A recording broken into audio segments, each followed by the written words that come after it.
Another game for the 51-win Cleveland Cavaliers. 51-10. That is so crazy. I was going to say, like, I don't think it's talked about enough, but it's being talked about quite a bit. And it is so impressive. I'll get these links posted here.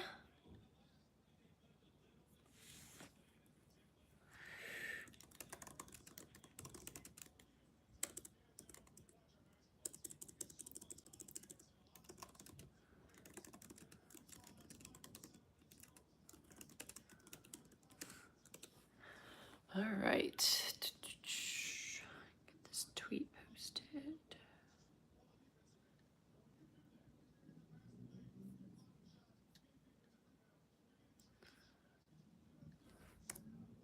Oops. Got seeing all the clips before the game of Kevin Love, which is really sweet, just interacting with all the guys. He and Richard had a nice moment too. Obviously, Richard is there tonight too. So I just love to see the 2016 boys still loving on each other, reuniting. They also had such like a nice friendship, such a fun friendship to watch. So always happy when any of them are together.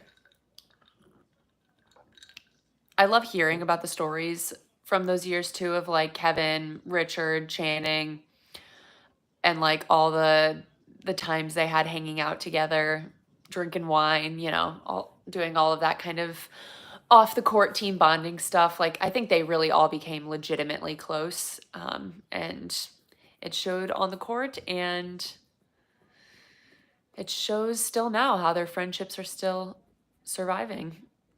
I feel like this team, not in the same way, but has a similar level of closeness.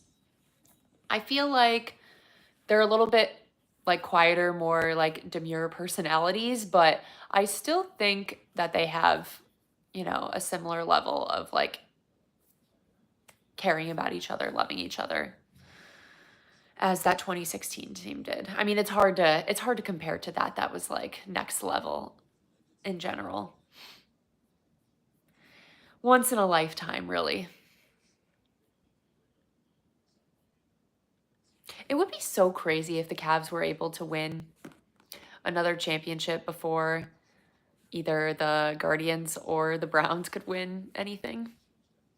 That would be crazy.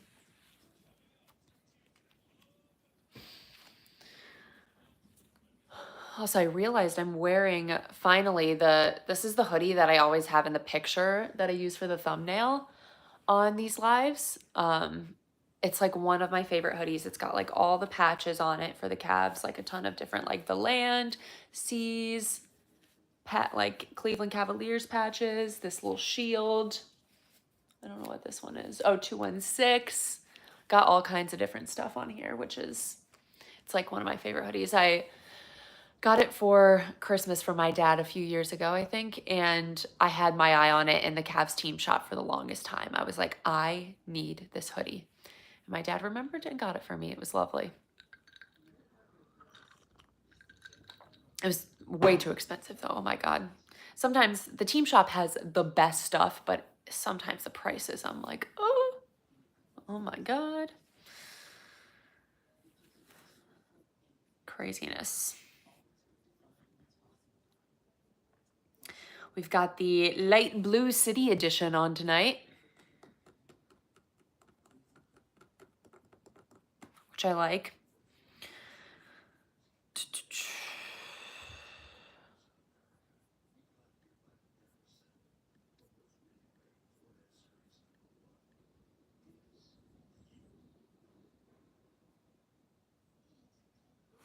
Donovan back playing tonight as well.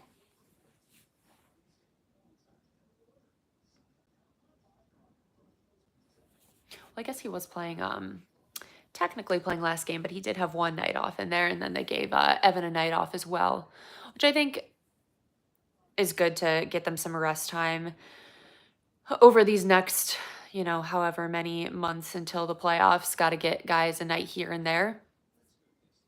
But it's amazing they've still been able to pull out the wins that they've been able to pull out, even given the rest for a star player each night. It's just been so much fun. It's always so much fun.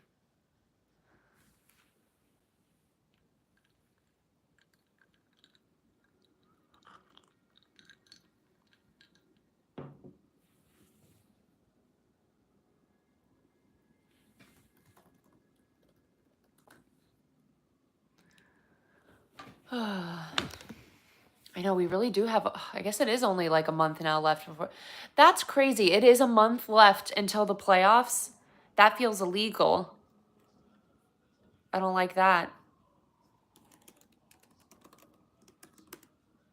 I mean, I like it because I'm ready, but like this year is already going by so fast and this season is going by so fast. Like I want to get to the playoffs, but it's been fun to enjoy the process of the season and enjoy every single night and not just like look towards the future.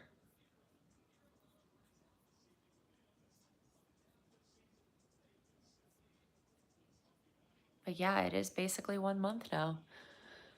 I feel like our last game is probably around like, I don't know, let's see. Our last game is April 13th, yeah. Insanity.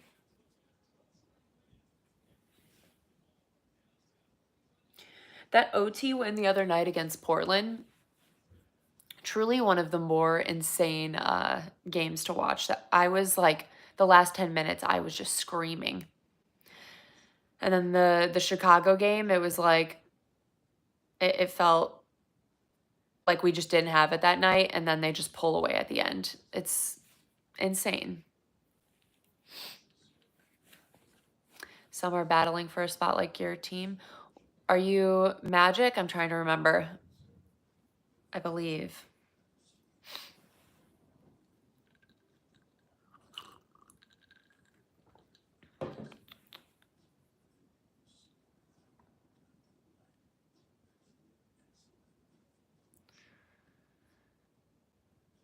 Oh, I kind of forgot this game is an ESPN game. I have the FanDuel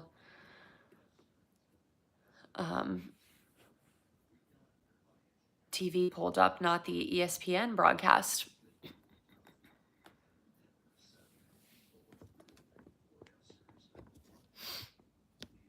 Which I kind of like watching the local broadcast, to be honest. I don't know. Sometimes it's nice to hear the national perspective and hear different guys, but I really like our local broadcast. They all love each other too. It's like the same vibe as the team is the same vibe as the local broadcast. Camaraderie.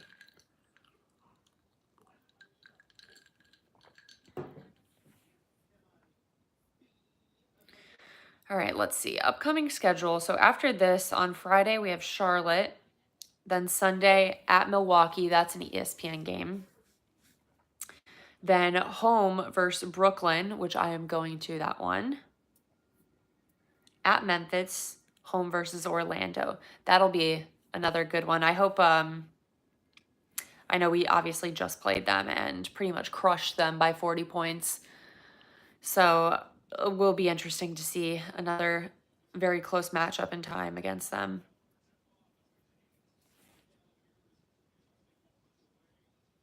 Then we got a big West Coast couple games in a row, a bunch of 10:30, 10 p.m.ers, which those are brutal as a fan living on the East Coast when you have to watch like a week's worth of West Coast games. I can't do those 10 p.m. start times. I'm tired. I have to go to bed. I have a job. I can't be doing these 10 p.m. start times every time. Yeah, there's like a Tuesday 10:30, Wednesday 10 p.m., Friday 10 p.m. Too much.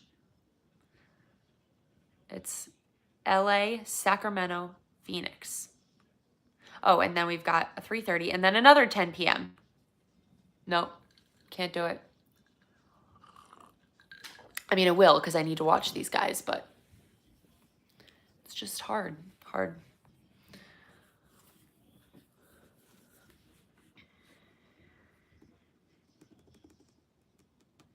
I hope it's a 30-point win for the Cavs against the Hornets.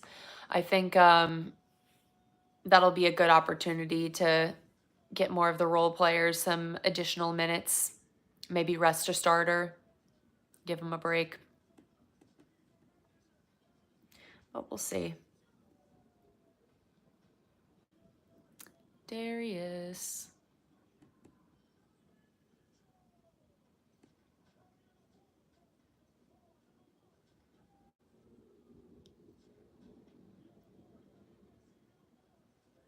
Evan's back from his rest.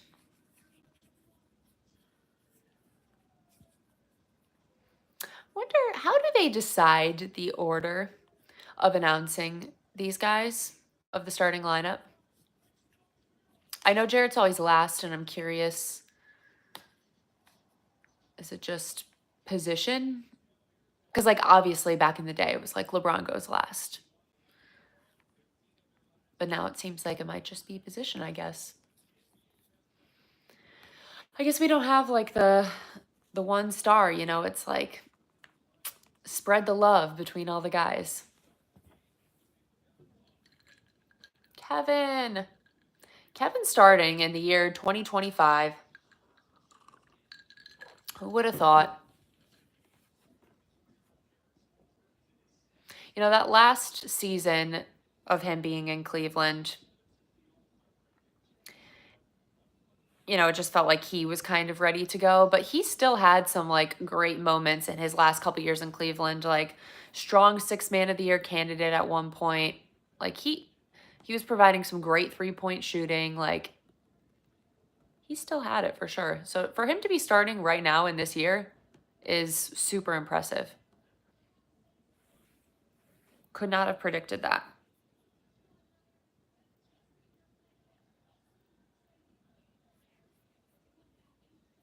I think he and his wife are having another child, which is lovely.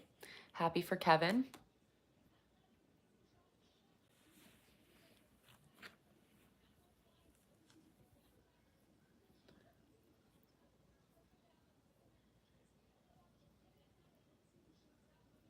Was that Donovan and Bam just like fake shoving each other? Oh, no one's retiring. We're just commenting on the fact that I'm surprised Kevin Love is not retired and that he is in a start, not just playing still in the NBA, but in a starting lineup right now. It's very impressive. I would think like it's not that surprising he's still in the league, but I would think if he was in the league, he would be like a little bit deeper on the roster at this point, but he's doing great.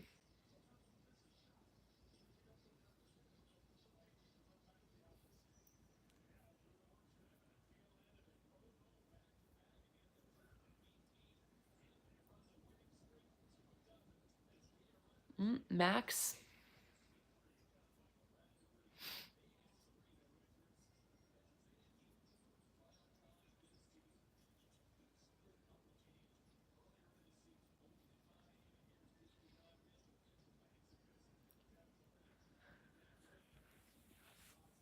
Oh, I didn't bet any first basket tonight, but let's see. It's going to be Jarrett. Nope.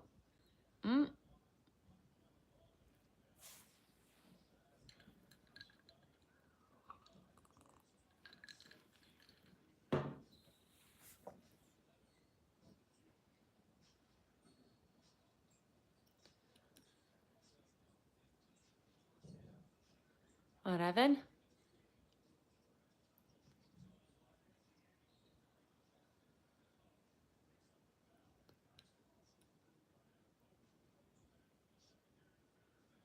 I wonder if it's weird for Kevin Love. Well, you know, I know this obviously happens a good amount in the league. Like you play somewhere a long time and, you know, you don't play there your whole career. You end up somewhere else and you have to play against that old team. But I do wonder if it's like a little weird for him playing in this arena against the Cavs. Like I wonder what that feels like.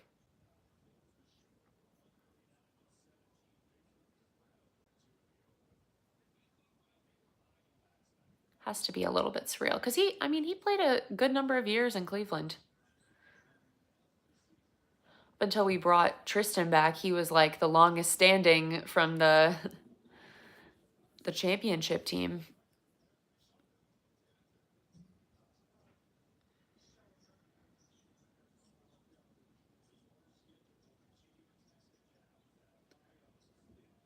That was a nice shot.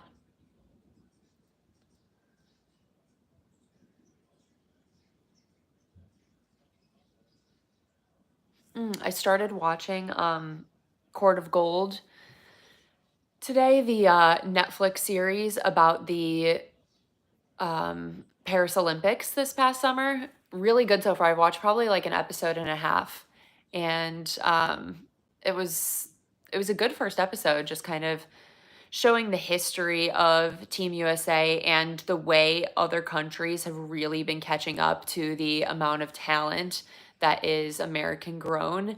Within the NBA, so many of the current stars are, I would say like most of the top five is not US born. So it was really cool to kind of see all of the buildup of all of it. And just how much the like vets in the league wanted to play in this game. Like it was Steph's first Olympics. LeBron hadn't played in a while. Like it mattered so much to them to be like, okay, we still need to show people like we've got this, and we're gonna win it all. So it really cool background, and I'm excited to see kind of the rest of it. Oh wow, that was a great shot. Okay, Donovan. Yeah, so much appreciation for LeBron and Steph and how much they have done for the game. Like it's actually crazy when you think about how much they've changed things. Oh, your cousin is in it. That is cool. An exciting cameo.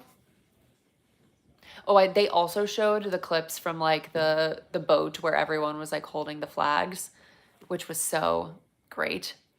I love the pictures from that of LeBron just like up front on the American boat. It was so sick.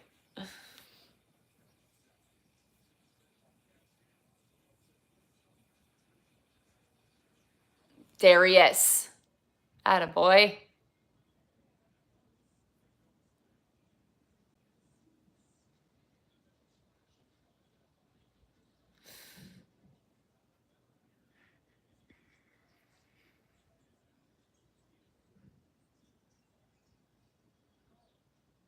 Oh, that would have been great. Yeah, Darius was struggling a bit the other night, but it's fine. Ebbs and flows. Jeez, they're making their baskets. Okay, Bam. I have to pull up a box score here.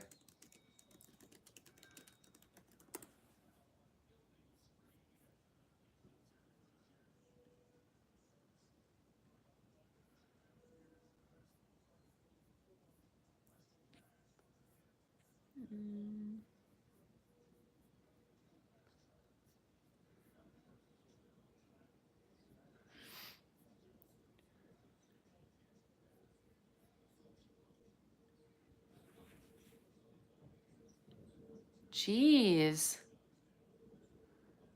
Just gonna be shooting those corner threes all day.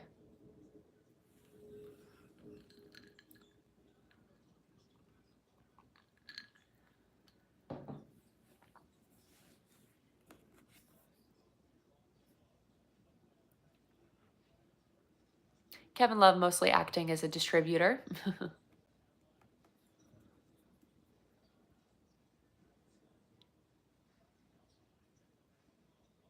Oh, as I say that, it's a nice little basket.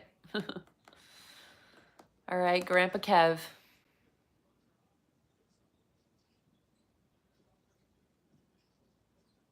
Okay, Evan. Ah, gotta get that in. Come on, Evan. Don't let them bully you. There we go. He was not about to not get a basket right there.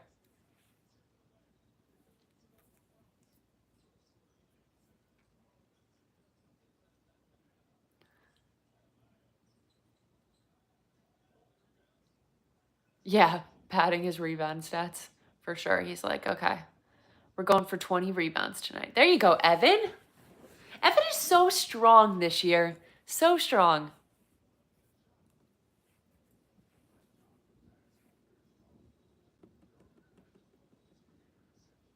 It's awesome.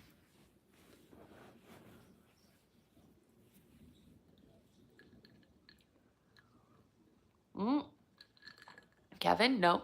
It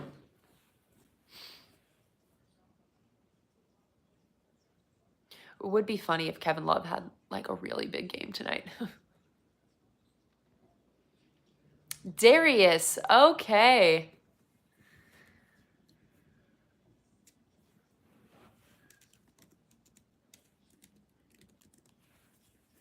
Good stuff.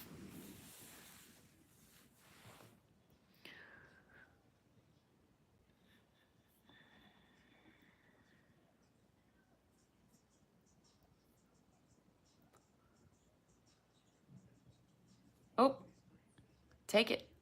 Max. Beauties. Beauties all around.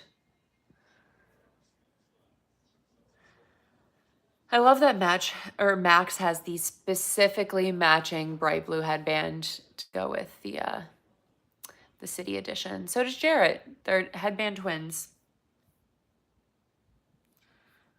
Let's see. How many points?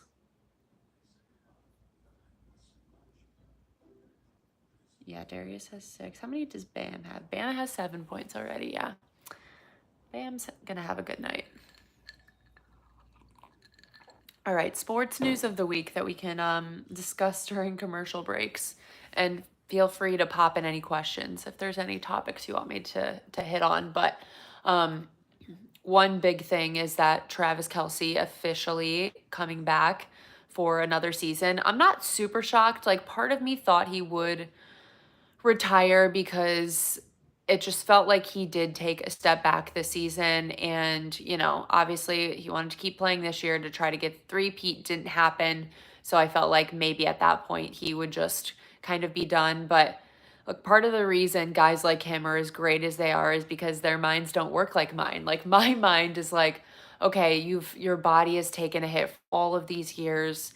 You've given everything you have. Are you're going to be a Hall of Famer, one of the greatest of all time. Just end it. You've made all the money you could ever dream of. You're going to make so much more money, between all of the different between dating Taylor, between all the other, acting things that you're going to have after, like, you're set for life. So why would you want to keep playing?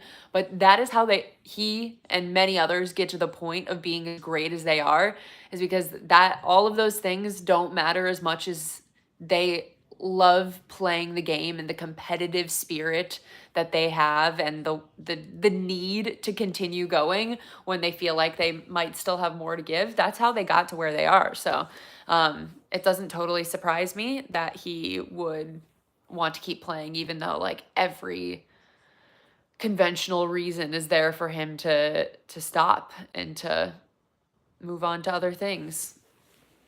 But it'll be interesting. I saw, I haven't watched the New Heights episode from this week, but I did see a clip of him talking about how he feels like he can do better than he did this last season. And it seems like that was kind of a motivating factor for him, that he knew it wasn't his best year too. I mean, everyone talked about it, obviously, and he knew that, he wasn't, especially in the regular season, contributing as much as he typically has. He had, I would say, like two strong playoff games, but didn't do much of anything in the Super Bowl, and I'm sure that left a sour taste in his mouth, and made him feel like I can't end on that note. So yeah, happy for Travis, the Cleveland boy, making a return. And selfishly for me, a Taylor Swift fan, that will mean more clips of Taylor Swift in her outfits on game days and all of those things to enjoy. So that'll be fun for me at least. It's crazy how normal it is now. Aw, they're doing a little Kevin tribute moment. Pointed to his ring finger. I'll cry. I'll cry. I will sob. Can you believe that was, sorry, I'm moving this camera down a little. That championship now is basically a decade ago. Basically a decade. That's so concerning. No, what do you mean a decade ago? It was last year. We just won recently, extremely recently.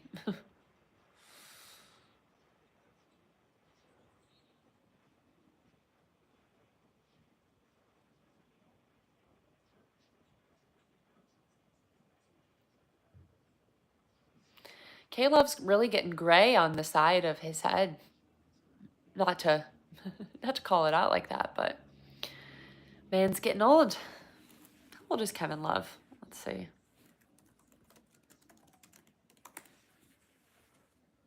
36.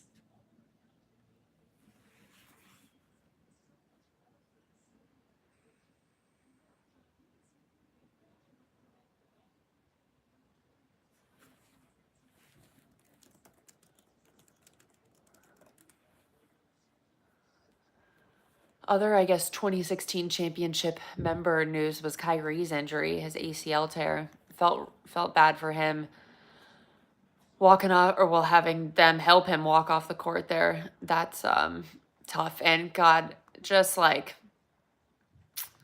Mavs fans gotta be in a rough spot at the moment between everything with Luka and then now to have Kyrie season ending.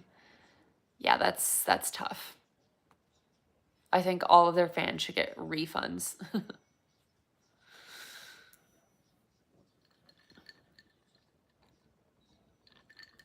Jeez. Bam is so strong. How old is Bam? Always curious about players' ages.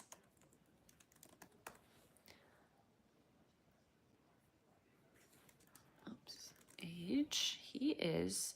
Bam's only 27. Doesn't it feel like Bam is older than that?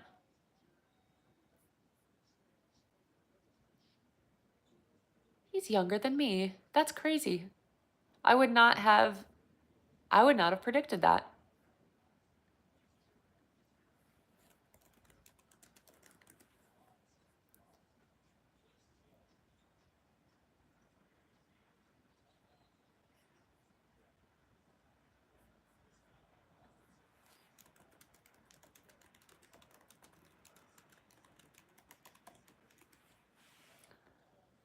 How old was Bam when he was drafted? This might help me on why I feel like he's...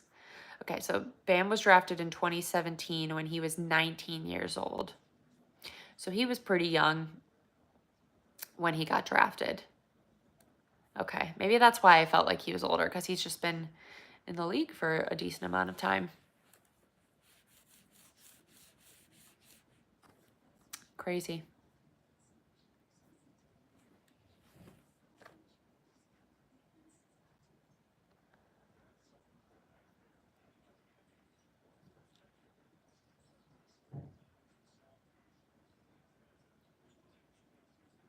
Maybe I just always have this complex too that like when you look at professional athletes because you just grew up watching them and admiring what they do, that like they always seem older to you. And like with each year that I get older, I'm like, oh yeah, I forget that like a lot of them are like babies.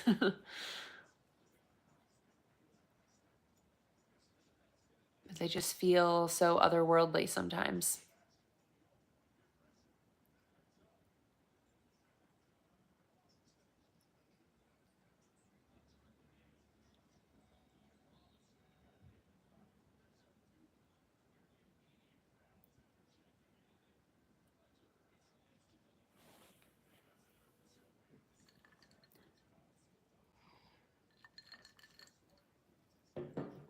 Oh yeah, Embiid is another one who seems way older than what he is. It's crazy.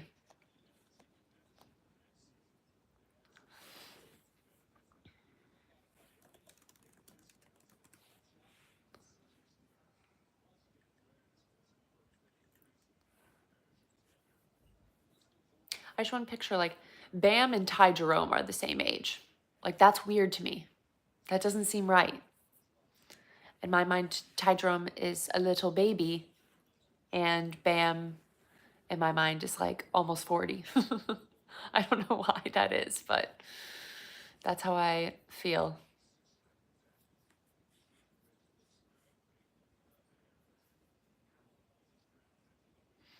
Mm.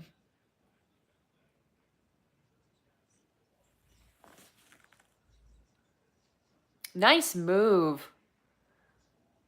DeAndre Hunter. I think I decided I like calling DeAndre Hunter just DeAndre because when I call him Hunter, it just doesn't feel right because that feels like a first name in a way too. And I'm like, well, it's not. So I think DeAndre is what it's going to be.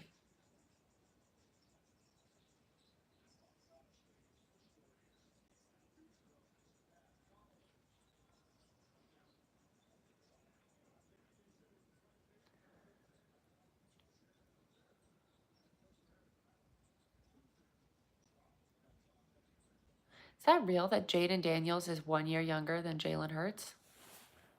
That's crazy. I mean, I knew Jalen Hurts was like younger than most people think, but that's wild. Jaden Daniels, age 24. Wow.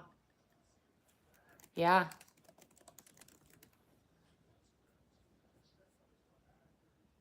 Yeah, Jalen's 26 now, but they're about a year and a half apart, basically, or a year and a couple months.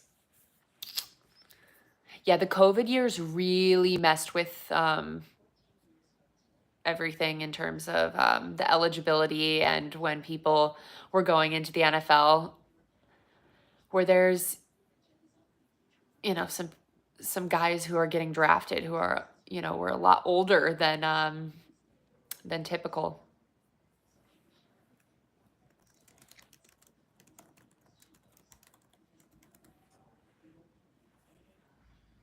Although nothing will be as bad as the Browns taking Brandon Weeden, 28 years old, in the first round of the NFL draft. That was another level of age that you don't come across very often. But the Browns, of course, wanted to be different and wrong.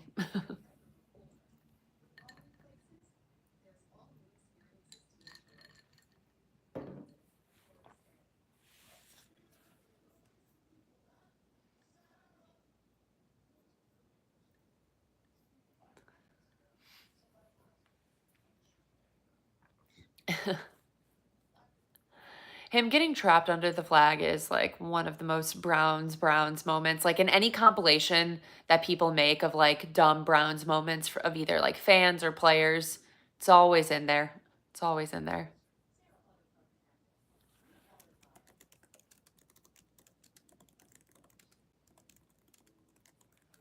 Same as like when they like spelled something in the dog pound with like had all the fans hold something and it was like backwards or whatever. Like that's the same energy.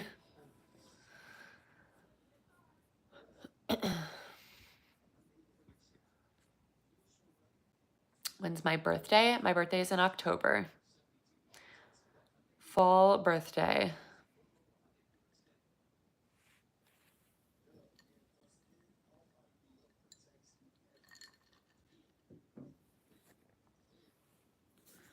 Gosh, what bad quarterback did I think would be good? So many. I think especially because the years I was growing up, I mean, the years many Browns fans were growing up were years of just like the quarterback cycle where I didn't know better than to get my hopes up every time we took a first round quarterback, you know? Like, of course I'm going to buy into it. I'm a kid and I want my team to win. So, like all of them, I got excited every time.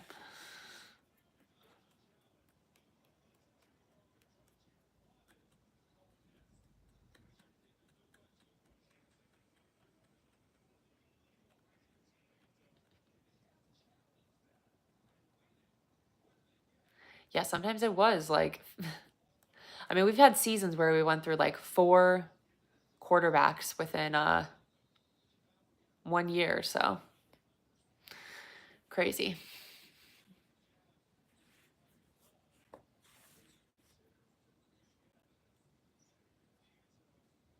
We have a Chiefs fan in the chat. I'm not a Chiefs hater, so I respect the greatness.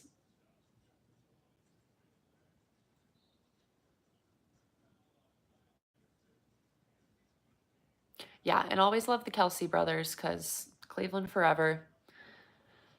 Love how they represent the city. Blake Bortles, that's a good one.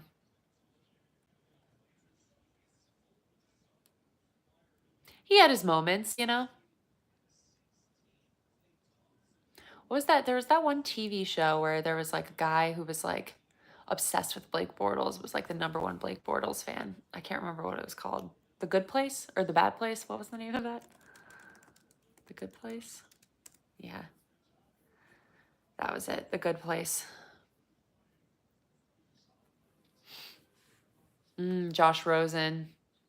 Couple Josh Rosen responses. Yeah. I think a lot of people did though.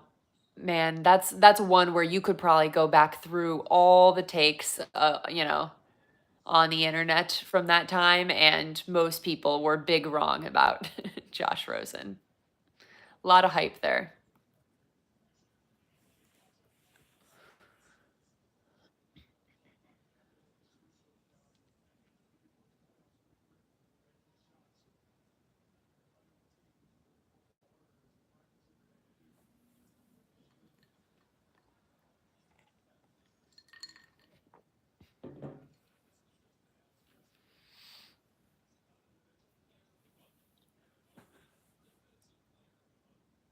Shout out Donovan, Player of the Month, Evan, Defensive Player of the Month.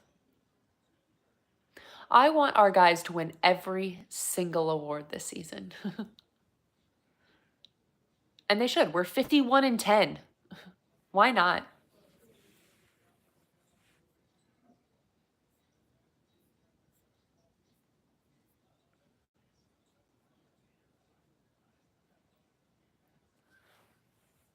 I want someone to hit a 3.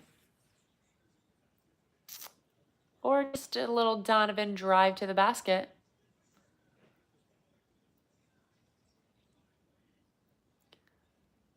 Oh, good shot. I know. I feel like the Evan Defensive Player of the Year is definitely going to hit at this point. I felt bad like talking about my bet on it originally because of the Wemby injury, but yeah, feels like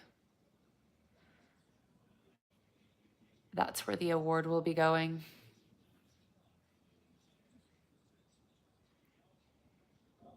All right, chill out, buddy.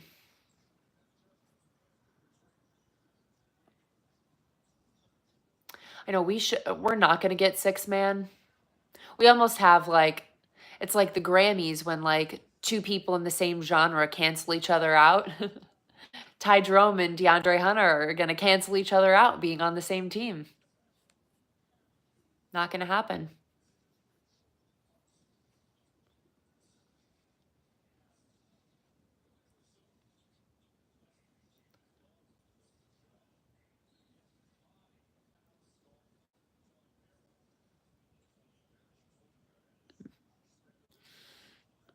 What's Meryl wincing about? Did he get hit in the face or something?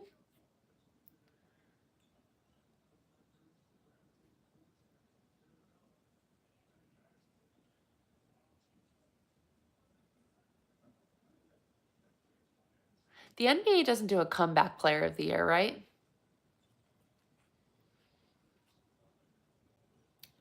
So if they did, I feel like that could be Ty, but I don't think they do that award.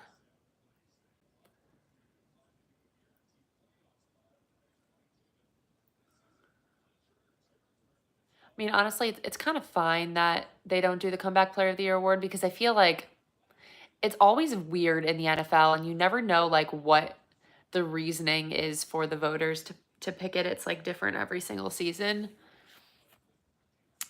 Yeah, and sometimes it's like, okay, guy who sucked last year but got really good this year, comeback player of the year. That's usually what it ends up being, which is kind of weird.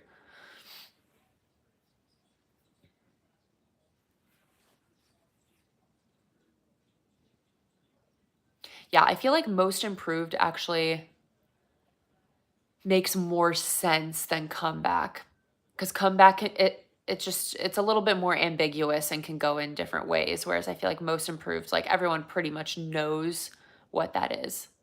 Because like comeback player of the year, like it ended up being 2 years ago Joe Flacco, but like everyone thought it was going to be DeMar Hamlin. That wouldn't have been a fit for most improved, but made sense for comeback. But it felt like Joe Flacco was more like was bad before it got better. DeMar Hamlin, it was like an amazing story of like coming back from something. So yeah, I don't know. I think for, on the field or on the court type awards, a most improved definitely makes more sense. They showed the Kevin clip again, pointing to his ring finger. Yeah, it is. They do make it confusing for no reason. I feel like I missed some comments. Yeah, Pritchard is probably going to win. I mean, it's almost a guarantee at this point. I think that he's going to win comeback, or not comeback, sorry, six man.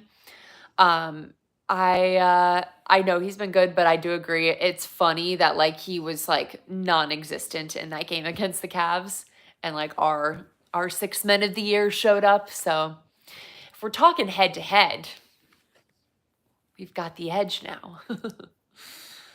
But I get it. That's not how it's gonna go.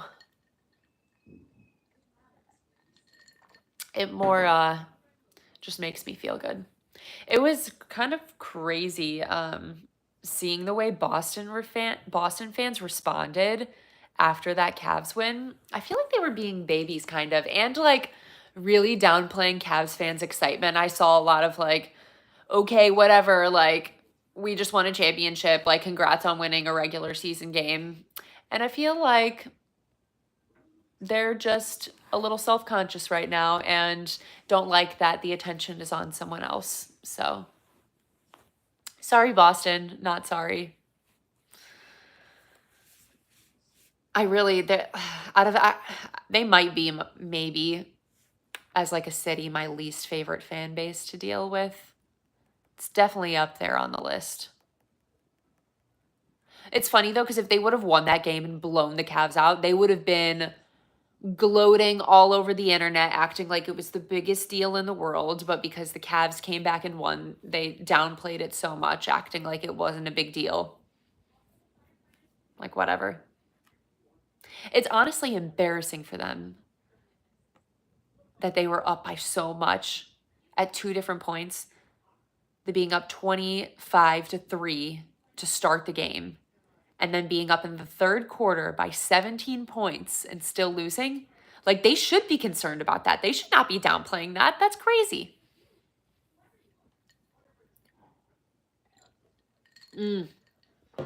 Yeah. I guess Yankees fans as like a singular fan base, probably the ones I hate the most. Yeah. But as a complete city, it might be Boston. I don't know.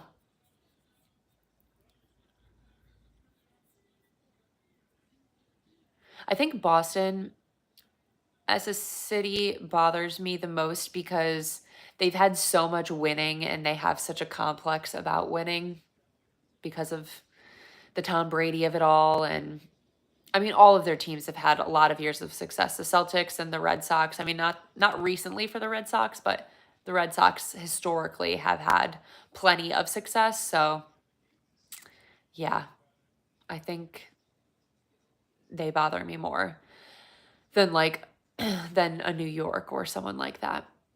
Because a lot of the New York franchises have been pretty tortured for a while now, other than the Yankees. I mean, the Yankees and Mets are both good, especially the Yankees. Football teams, abysmal for a while. I know the Giants have had the Eli Manning success for those years, but as of recent, pitiful. So they don't bother me as much. Knicks fans can be a little bit annoying sometimes, but Nets fans don't really. Do the Nets have fans? I don't know. Unsure on that one.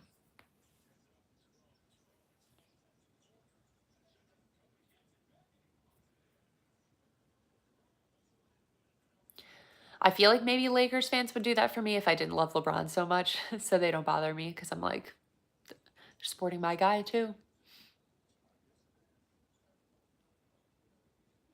No championships for the Guardians. We are super aware of that.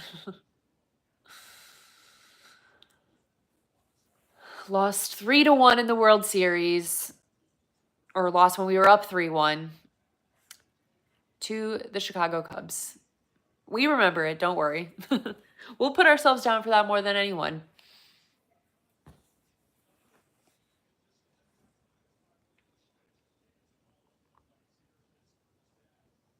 Yeah, I do think the Celtics should be more worried for the Cavs than they are.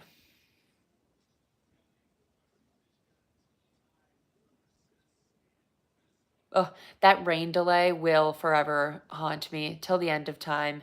The Cubs Guardians rain delay. Anytime someone posts a clip of that online, oh, the immediate stress I feel again, it's too much. It's too much.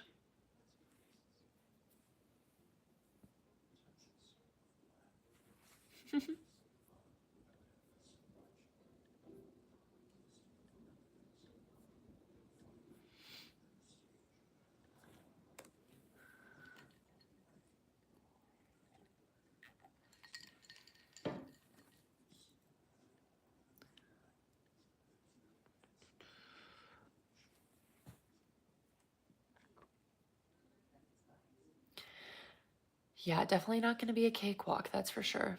I still don't know who I think is going to come out of the West, though.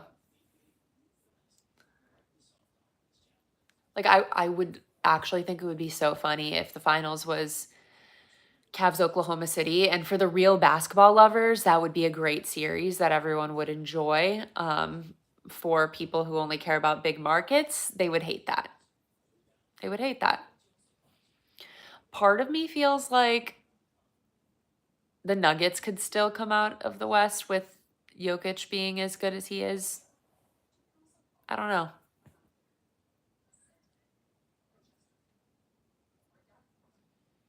Yeah, Lakers are still up in the air for me on how I think that can go.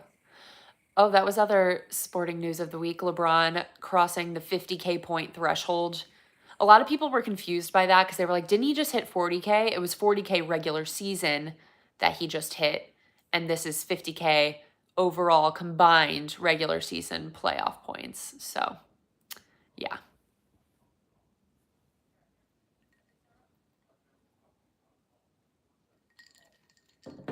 Proud of him as always. Our king, our goat, Lord and Savior. Many years ago, I made a PowerPoint presentation that I would just give to people about why LeBron is the GOAT over Jordan. I should really find that PowerPoint and probably got to make some additional edits to it with all of his new accomplishments because that was it was a while ago now. But that was a fun thing I did. Just a little about me. Good stuff. Look, I'm his biggest advocate. What can I say? I mean, this channel is kind of named after him in a way. Just a girl from Cleveland, just a kid from Akron.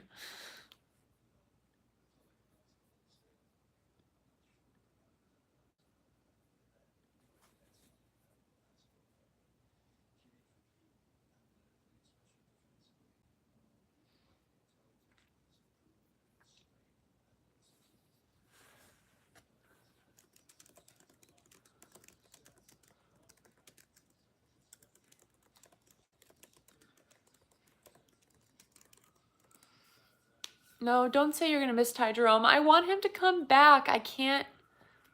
I can't deal with losing him. He needs to stay.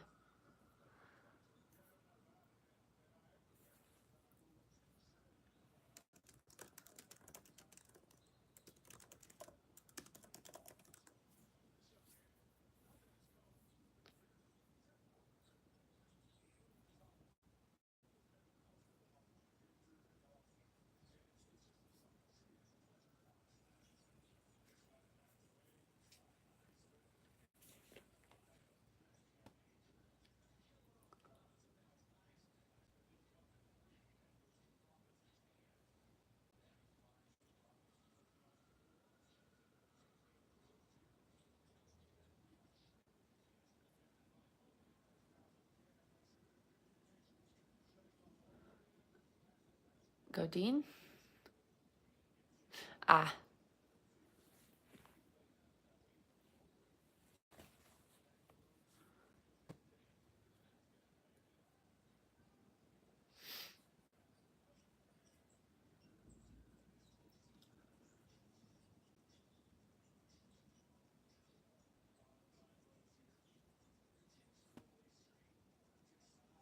Nice, Donovan. The flow of Donovan's movements when he's driving to the basket and doing something crazy is just so impressive. It's so fluid and natural. It doesn't even look like he's trying. He's just a beast.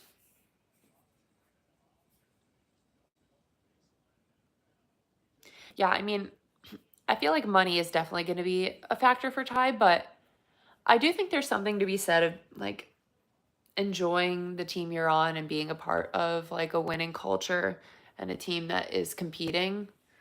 Like it's hard for me to assess how much that matters to Ty. Oh, nice shot, buddy.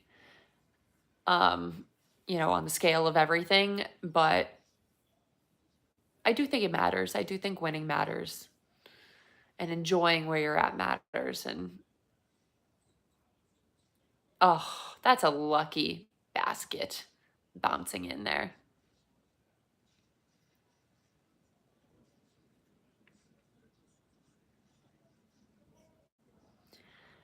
Yeah, Kenny has pretty much perfected the use of the depth on this team. It's really crazy.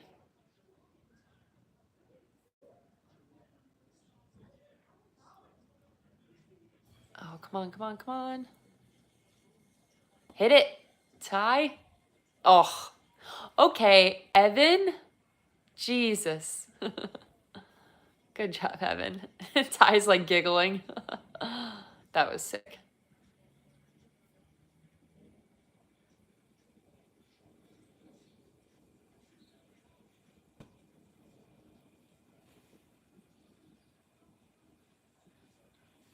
Yeah, I'm at the point with Kenny where like I feel like I know what I want in the rotations. I know what he wants. And I'll get to a point during a game run where, someone's been on the court for a while and it seems like maybe they need to switch it up. And I will either think that thought or say it out loud. And immediately I see Kenny with the same thought in his head, like, that guy is going to check in. And I'm like, it's a good feeling when you're like, we're all on the same page as the coach, it feels like. We know what needs to be done for us to win. Love it. Not saying I know as much as Kenny because Kenny knows he knows his stuff. But it feels good when you feel like you're on the same page, same wavelength. Oh, we got a couple guys checking in here. It's like Jarrett and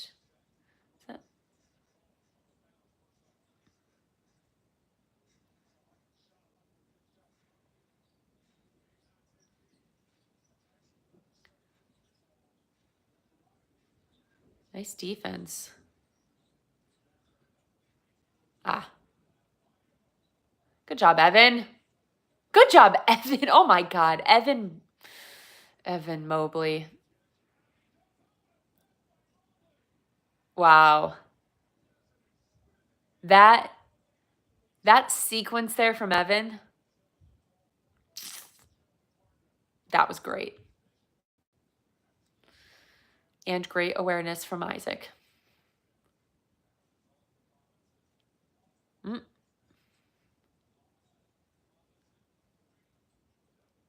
nice.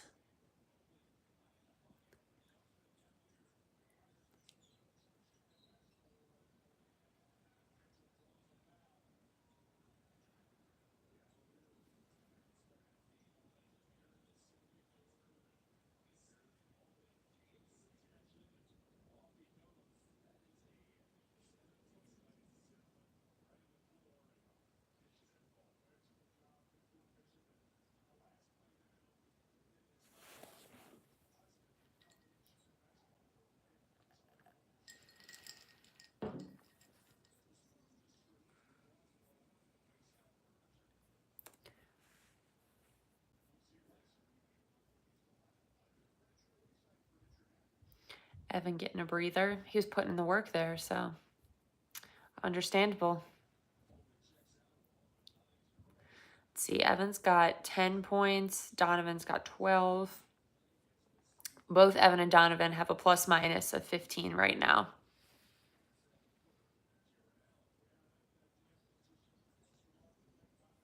Nice, Donovan.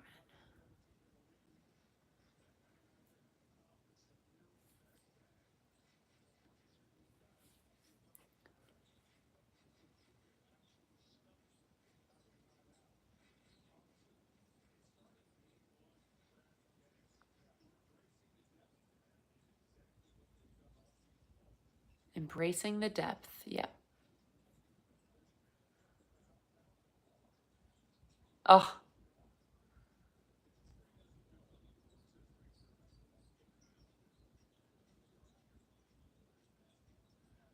Donovan's shoe / jersey combination right now is giving gender reveal. Light pink shoes, blue jersey. What's it gonna be?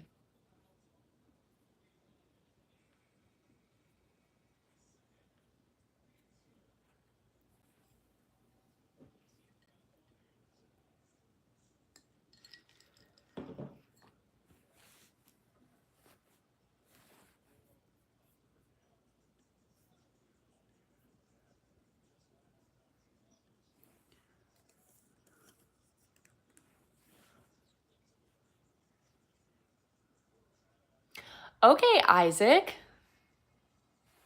Do your thing. It's always fun when I feel like he had his injury for a while, and he's been a little bit shaky since he came back. So anytime you can get some good shots from him, you feel good about that.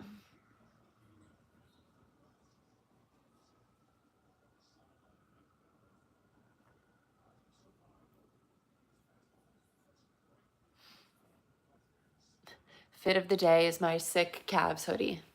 I was showing it earlier on the stream, but it's got all these great patches on it. Cleveland Cavaliers, Cavs, the land, 216 over here. The little trophy, shield. It's all over it. It's legit one of my favorite things I own.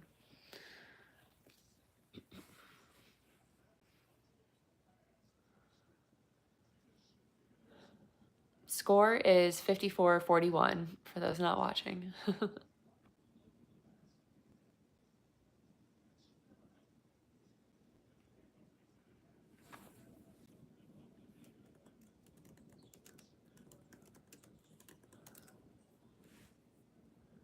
Yeah, I think part of why Isaac is doing better is there's just being less asked of him.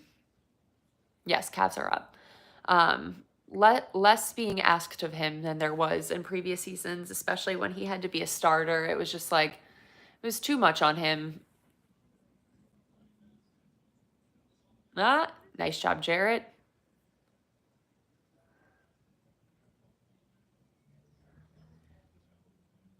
Yeah, like he's shooting about 39% from three this season.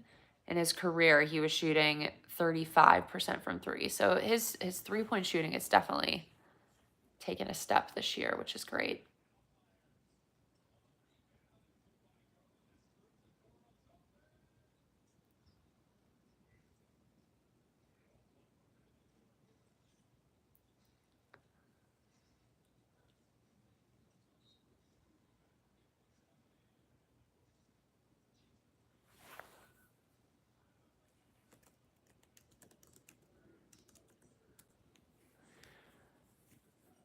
Besides the Celtics, who would be my least favorite matchup in the East? Hmm.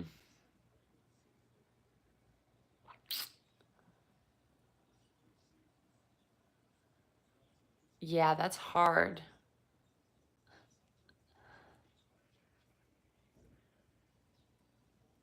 I I don't know. Part of me wants to say Knicks just because of the PTSD from losing to them 2 years ago. That I'd be like, is it just gonna happen again? But like I think we match up decently well against them now, so I'm not as concerned theoretically. I think it would just be more like a vibes thing that I'd be like, oh my God, is this about to happen again?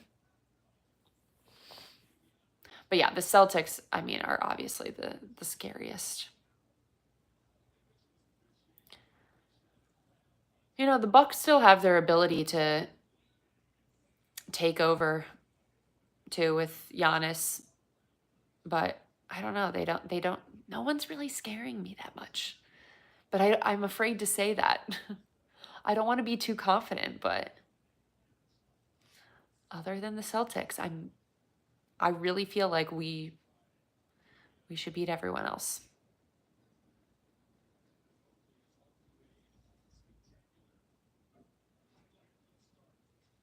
Yeah, I agree. We're definitely much more athletic than Milwaukee. I think anytime there's a team though that has like that star MVP caliber type talent, I just get afraid of like them being able to turn it on in a playoff series and completely take over.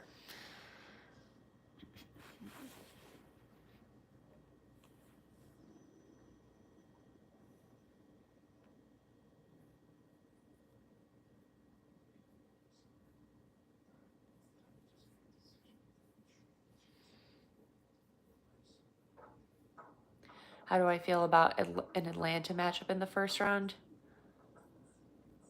I mean, we have their guy now, DeAndre Hunter. I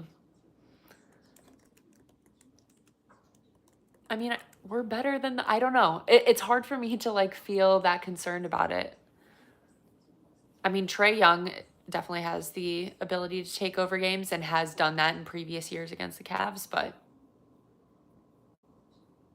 we're definitely a better team. So I don't know.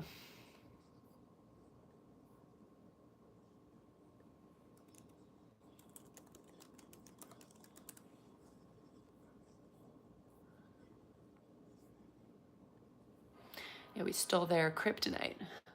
Yeah, Niang against Mobley. All loved George, but come on.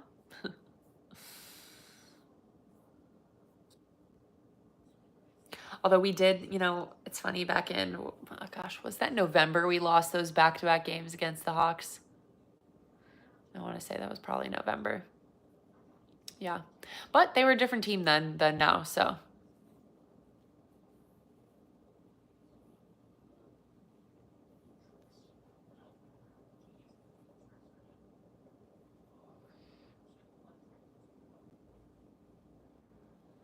Yeah, I think Orlando would struggle matching up against the Cavs because yes, they have a good defense. We have like the best offense in the league, and Orlando already struggles a bit offensively this year, and with just the Cavs' dominant defense too. I think they would struggle to get any enough points to be competitive.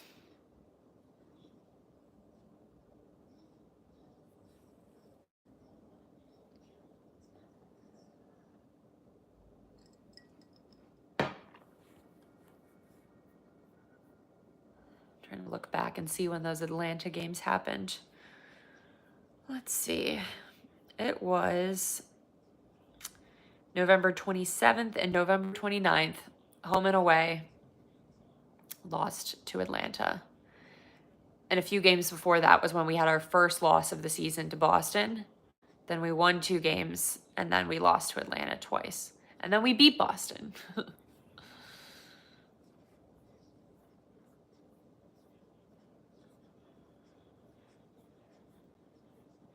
So much winning.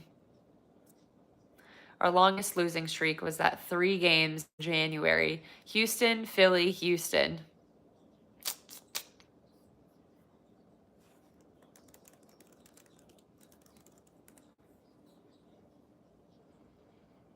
I'm real curious about Houston and what they're going to be able to do in the playoffs. Will be interesting.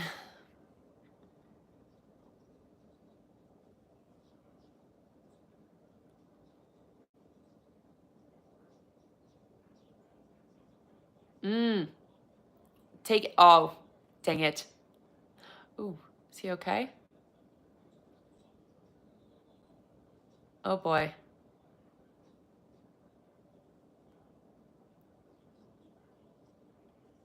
Okay, he's up.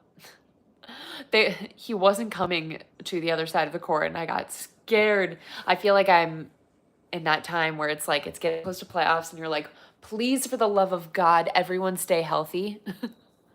Please.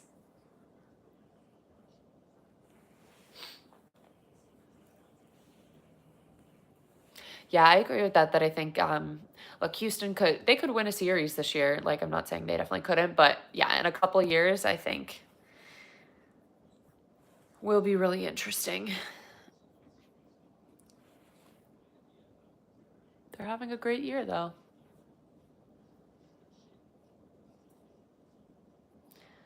The Thunder are 50-11.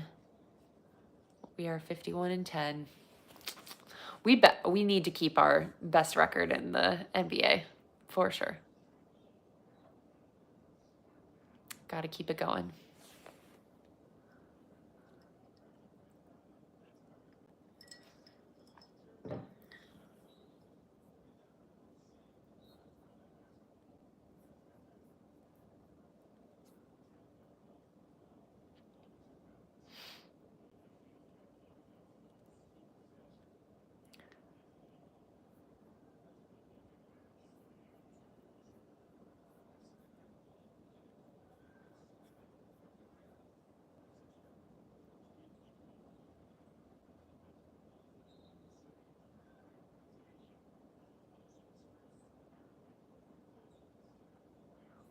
After this, we have 20 games left in the season.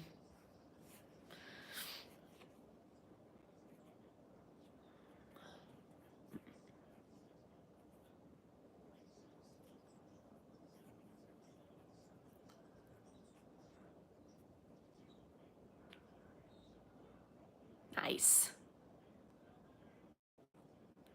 That way, Evan.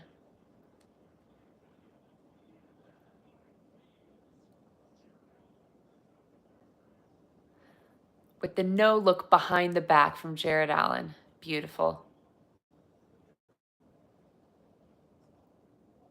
I'd go over on the Tristan minutes too. It feels like they're going to be pulling away a bit on this one. Can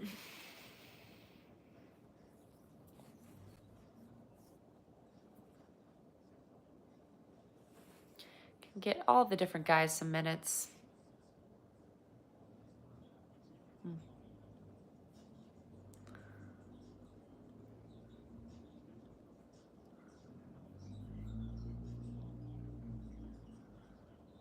Good job.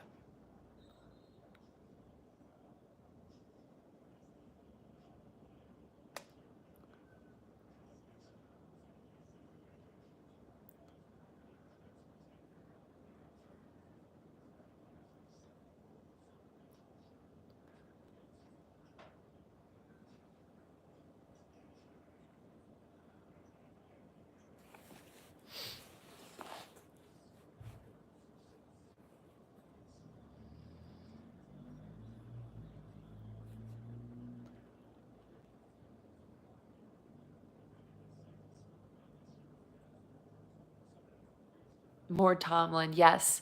That's what we all need is more Tomlin. Because when we have games where we're winning by a lot, we need something to root for. So more Tomlin it is.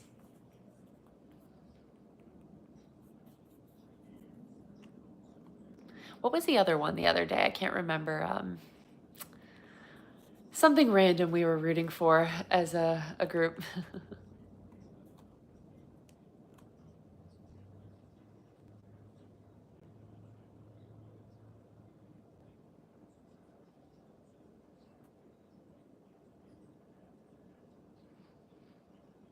Oh, Evan. Little sloppy. All right. Come on, boys. Got to clean it up a little bit. You're only up by 10 right now. Can't be getting sloppy. Oh, it was under 100 points. Yep. That was the other thing we were rooting for. I know, as soon as I got too confident, they started letting the Heat back in. So I'm going to reel my confidence back in so that they keep it together.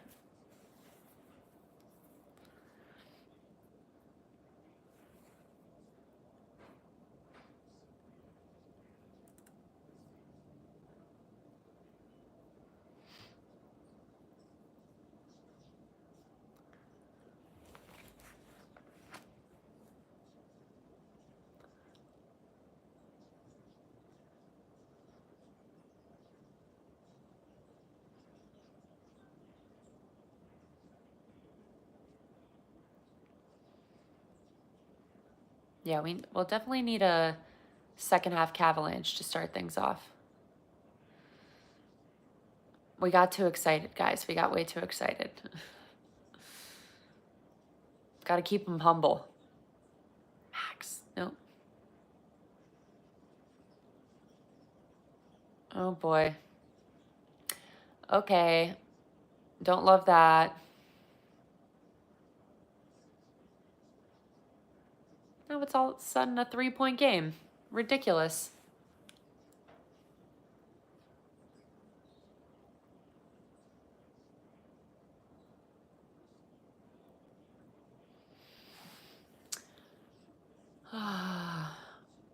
Do I follow the Guardians at all? Yes, I do. Waiting for them to announce the, for those who live in Cleveland, the ballpark pass for the season. Just waiting and waiting. Apparently it's supposed to be coming, but I'm ready to go to some Guardians games. Ready for warmer weather.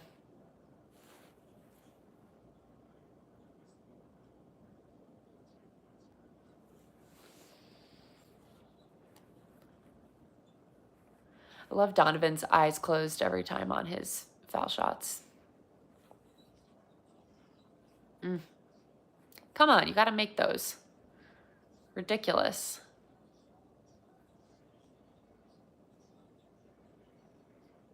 Come on, don't let them hit one. Oh, nice, Jarrett. Good job, Jarrett.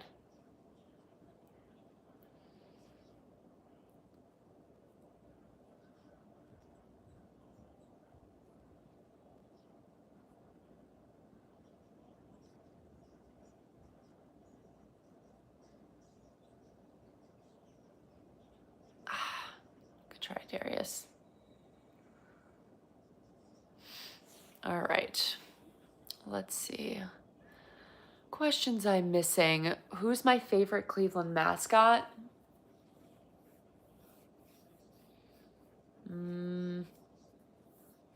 don't know if I really love any of them. I mean, when I was a kid, I loved Moondog. And I loved Slider. Slider's up there on the list. Slider was always a vibe. With the Browns, it was always weird when they had the like actual dog and then they had the funeral for the dog that passed away. So I'm not going to pick a Browns one because not very exciting. Maybe, I don't know. Moondog or Slider probably, but I'm leaning towards Slider because that was like a big part of my childhood.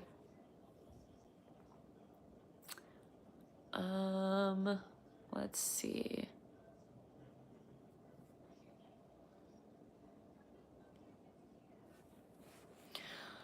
What's going on with the soccer stadium? Well, it seems like they got whatever approval they needed. I don't know when it's actually supposed to like open or be ready, but it's supposed to seat like 12,000 or something like that people, which will be very cool. Let's see if I can find what year it's supposed to be ready. Seems like 2026, but that seems quick. I don't know. We'll see. But I'm all for whatever else we can bring to the Cleveland area. Like, I am all for it. More sports, more events, more people, more money, all of that. Do I think the Guardians will win the Central this year? Yes, I do. I feel like obviously we're bringing back some of the pitching that was lost last year due to injuries. And I just rely on them to like always figure it out, you know, out of all the Cleveland teams. And I guess the Cavs figure it out usually as well, but compared to the Browns who never figure it out, like the Guardians, they do a lot with a little, and I assume that's probably going to be the case again. So we'll see.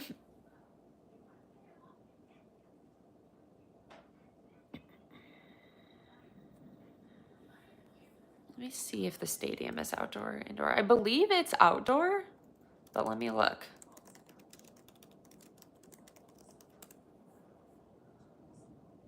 I think, let's see.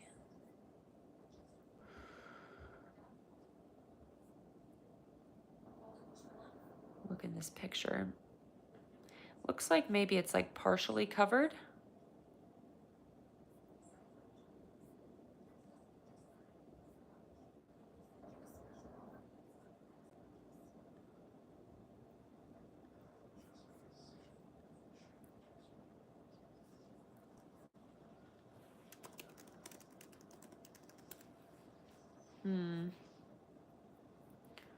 Yeah, outdoor stadium.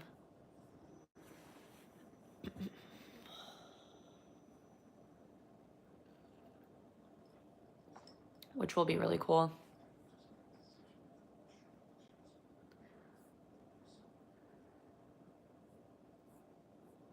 Just gonna have a little sports area of downtown Cleveland. Right while the Browns are leaving. Crazy. Will I keep doing these lives for playoff games? Yeah, probably not all of them, because, well, some, I'm hoping I'll be able to go to some, so we'll see about that. And sometimes I just don't do it for everything, but yeah, definitely will be doing it for some playoff games for sure, especially the away ones. Because we all got to watch together and be nervous and scared and excited and all of those things.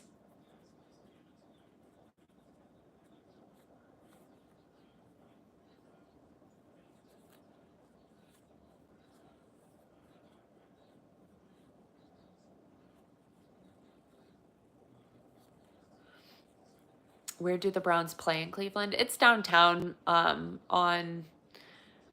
on the lake. It's like not right by where the baseball and basketball arena are. But it's close. It's still in the same general area of downtown.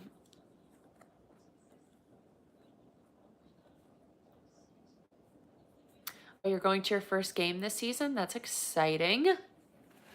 Bring the good luck, the good vibes.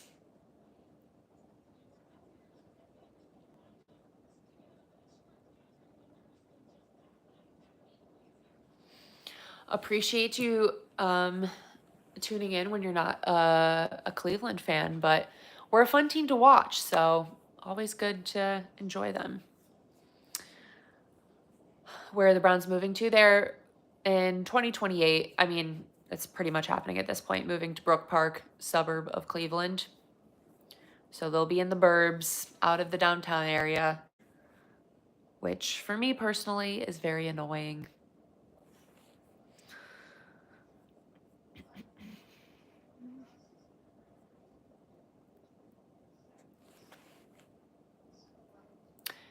Mostly because Jimmy Haslam wants to, the owner of the Browns. That is the reasoning.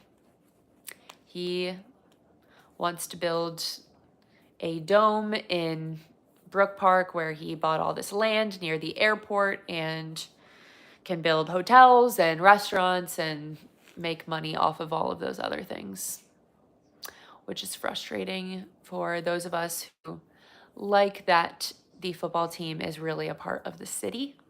So, yeah. I found my channel from Q. Love that. Shout out Q. He's the best. Always like going on his shows. Talking Browns, talking Cavs, all that good stuff. Oh yeah, the parking will make Jimmy a ton of money.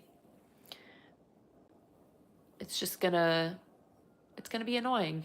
The thing that I think the number one thing that bothers me most that people talk about with the current stadium and advocating for Brook Park is somehow pretending like the traffic is going to be better because everyone complains about the traffic leaving a game downtown. Why on earth does anyone think it's going to be better in Brook Park? It's not going to be. That's not how it works. I've been to stadiums in cities and I've been to stadiums in suburbs. The stadiums that are in suburbs are terrible to get out of after a game because there's not a lot of ways to get out of that area. It's not built like a city where you have multiple ways you can exit in different directions you can go and where it's built to handle more people. These suburbs are not built to handle more people. So people are ridiculous for thinking like, even if they build like an additional exit or whatever, it's still going to be bad. Like it's not going to be all of a sudden easy to leave a game. Especially when everyone is truly in one spot. Like at least when you're downtown, like some people are going to bars and restaurants around after the game and aren't leaving right away. In different parts of the downtown area, people are going all in different directions. Like it's not going to be like that in Brook Park. It's going to be tough.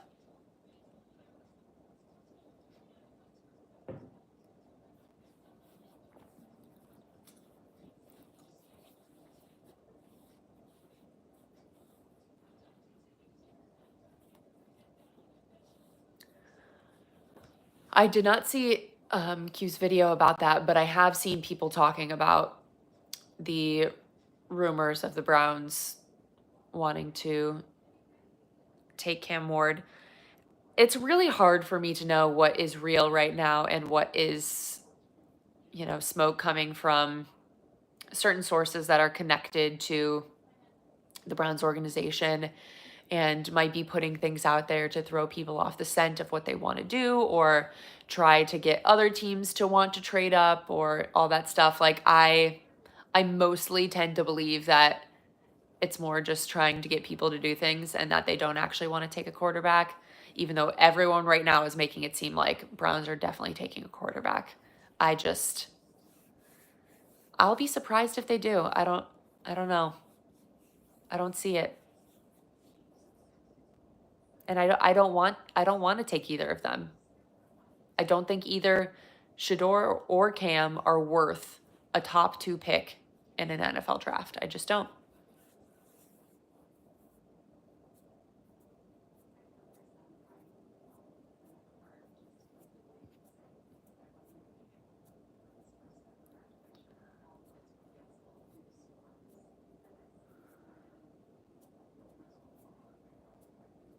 Yeah, like I get wanting to have a dome. I'm not saying that they shouldn't build a dome. I don't think they need to build a dome. They could build a dome in the city.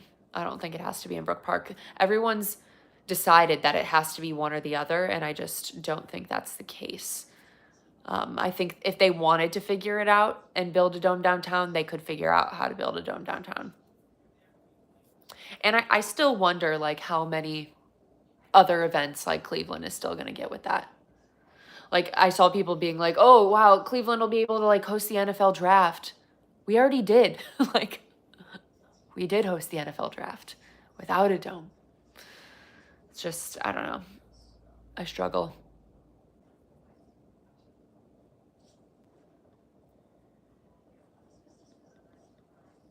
I'm all about, as a person who lives in the downtown area, I just care a lot about the growth of downtown in the city. So I get very passionate about it.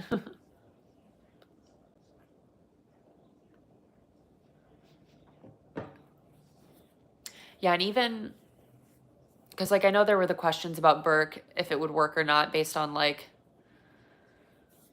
I can't remember all the details on, like, the land there and whatever, that there were, like, some concerns about it. When you are, like, on a boat going down the river or down Lake Erie, mostly when you're going down the river, there's just, like, so many different areas I'll see of just, like, barren land where I'm like, we could put a stadium there. Why not there? Like, there's so much unused land and real estate, either like right there near the downtown area, that like something could be done. Yeah, and I know there were the issues with Burke too, with like the Cleveland Clinic uses the airport for like heart transplants and those kind of things. So I know that was like a concern with it too. So if it can't be Burke, I'm like, there's other options. Why? We're not stupid. It's not that limited. Like, we have lots of land. I live in Cleveland. I see it all the time. So the Guardians and the Cavs, for the non-Cleveland people, they play directly next to each other. It's like arena. Like, when you're in the arena, if you look out the window on the one side, right there is the ballpark. Like, they're directly next to each other. The Browns is like more down the street a little bit further towards the lake. But still not far. Like, it's probably between the two, like, I don't know, 20-minute walk or something.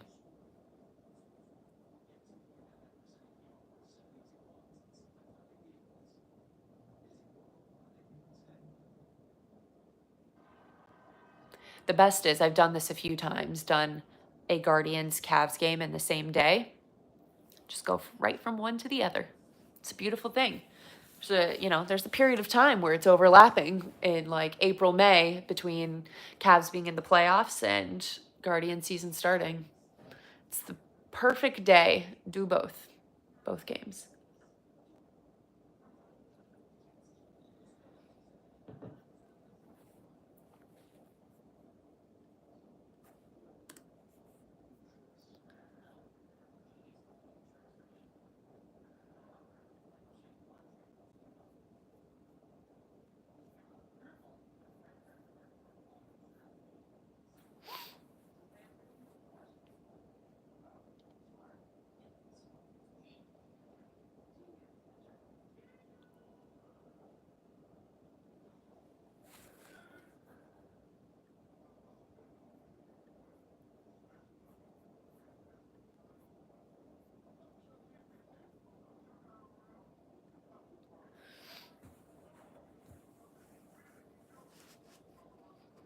Yes, I love that other people also do the Cavs and Guardians in one day.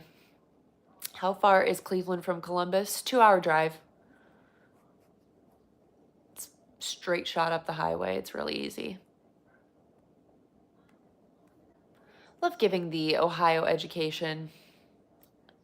I've got all the details.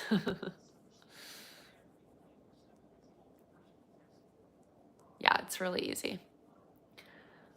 I went to Ohio State, so very easy drive to get home for breaks and all that stuff.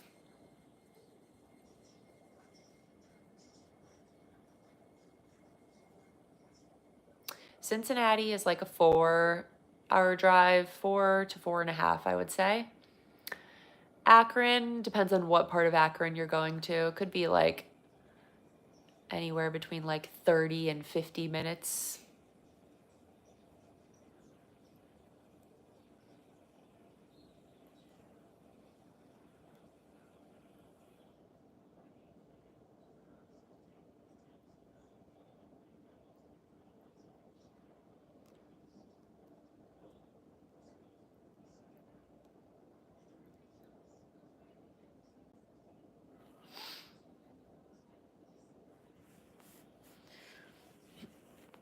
Where is Cincinnati? It's like the very bottom of Ohio, like southern, basically in Kentucky.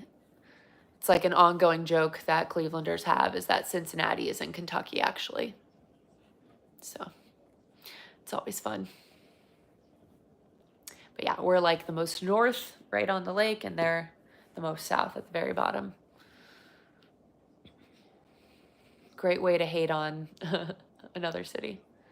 Ooh, Cincinnati. That's another topic that I just thought of. Sam Hubbard retiring, which was very crazy.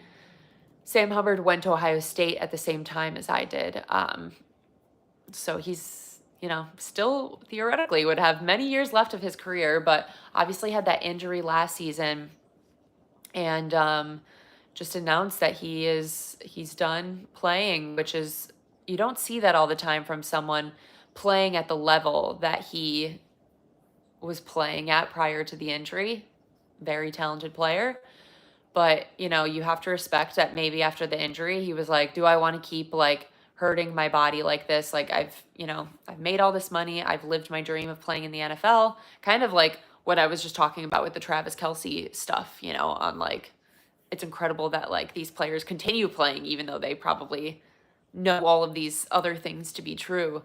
So it's crazy that he kind of looked at that and was like, yeah, I am done. Not going to play anymore. I wonder if he's my age exactly. Let's see. Yeah, Sam Hubbard is 29 years old and he's done. Wild.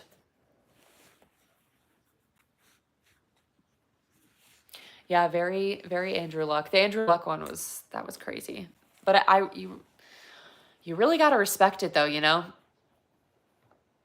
that at some point they're like, I got to think about the rest of my life that I want to live. Football takes a toll on you. Good job, Darius.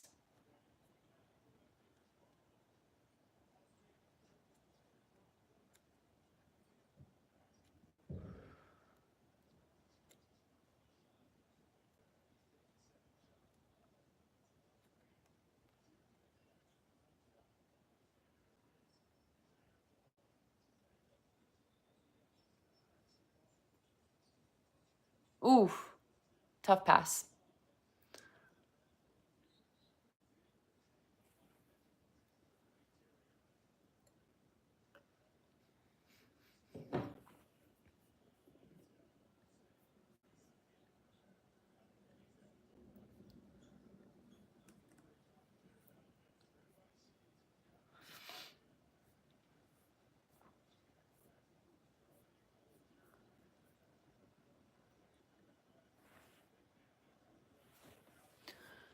Oh, I need the Cavs to get a little Cavalanche going here.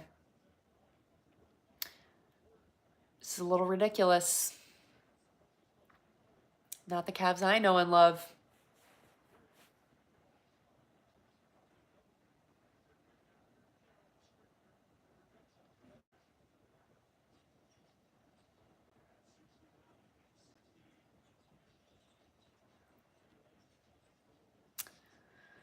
Massillon is like the Canton area. I can't remember the last time I would have driven there from Cleveland. I'm thinking it's probably like 50 minutes. Not too far from the Pro Football Hall of Fame.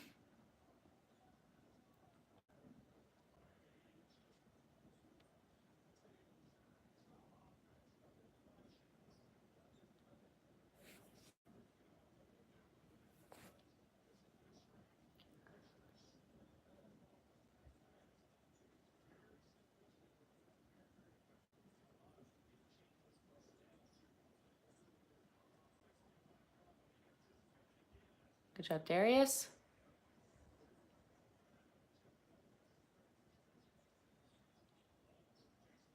Okay, Jarrett. Oh, old man Kevin couldn't handle it.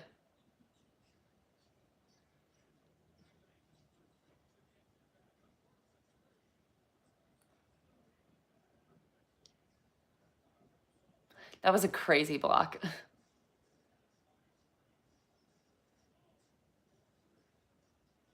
Ah, hate that. Hate that. Got a lucky bounce on the rebound there.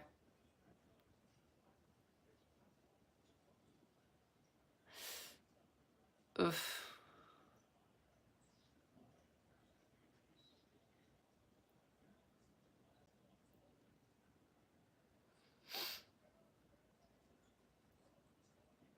Yeah, Ohio high school football is definitely a big thing.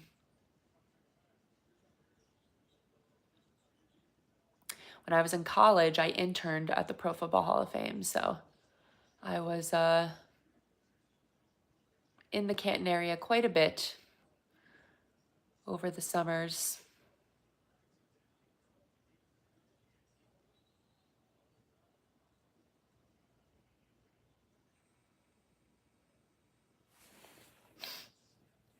Random lore. I have so many random facts. Lots of random jobs in my life.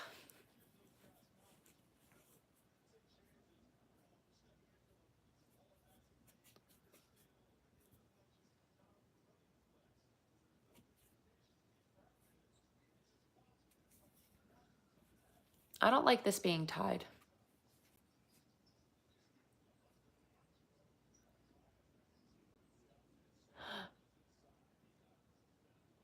Eh, I just think it's funny whenever anyone like does anything to Kevin. I'm just like, are they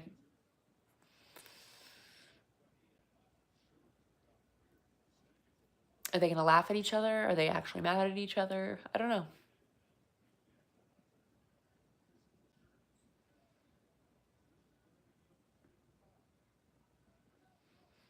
Jacksonville, nice. I've never been to Jacksonville.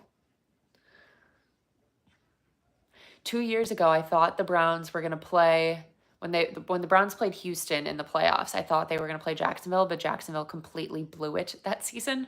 They were just going downhill those last couple weeks, and I was like, I was gonna want to go to Jacksonville if the playoff game happened, but then we played against Houston in Houston, and the plane tickets were like $1,000 to fly to Houston, so I did not do that. And yeah, but never been to Jacksonville.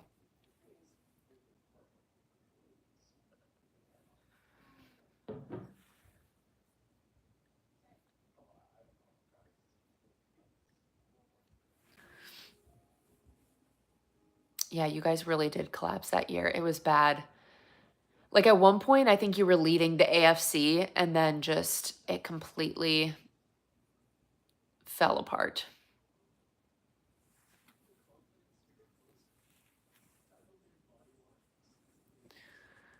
Yeah, Jacksonville's in a weird spot now, too.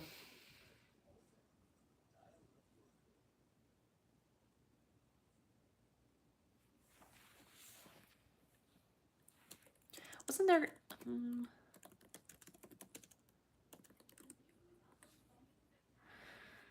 Okay, yeah, so I was like, I swear I saw something about Christian Kirk today, that the Jags are planning to release him. A couple years ago, when he was a free agent, I really wanted the Browns to sign him. It was... I think that was the year that we got Deshaun, actually, because at first I wanted us to take a first round receiver, like I believe that would have been like the Garrett Wilson draft. And then because we got rid of our first round pick, I was like, okay, we need to go the free agent route, and Christian Kirk was someone I really wanted at the time. I believe it was that year. It's always so hard to place on like what year. Like I know I have the memory of something, but I'm like, some of the years blur together a little bit.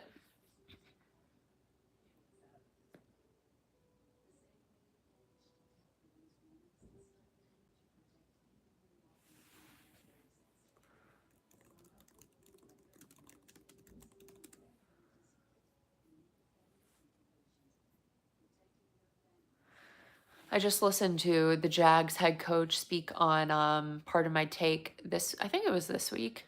He did an interview with them. Seemed like a cool guy. It was the most I had ever listened to him talk before.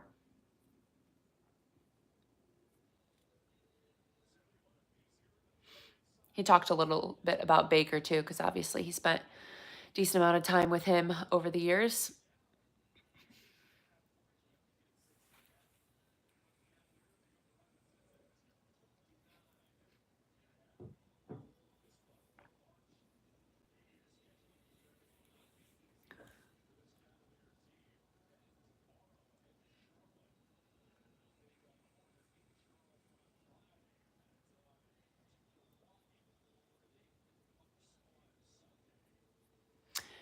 Talking about Liam Cohen, the Jags' new head coach. He did an interview on Pardon My Take.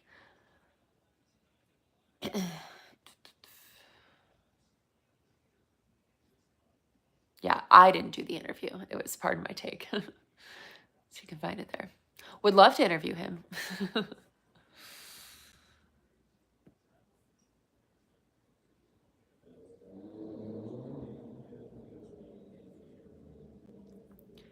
Kevin. Thank you for missing, Kevin. Was that on purpose? Do you want us to win? Maybe he does. I think he's probably happy for the Cavs' success. Don't feel like we lost the ball a couple times. Sloppy, sloppy, sloppy.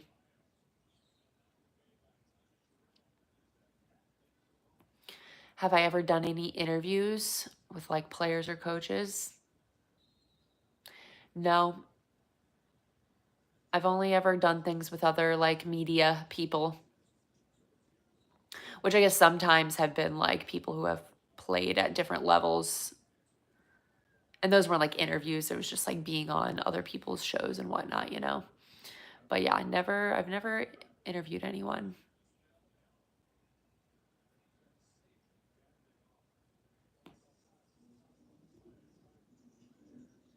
Yeah, didn't Christian Kirk get paid like decent money in his contract? I remember at the time it being like, let's see, 4 years, $72 million contract in 2022. This article says, which at the time looked like a massive overpay. So I was like, I felt like I remembered it being a decent contract at the time. Yeah, that is pretty big.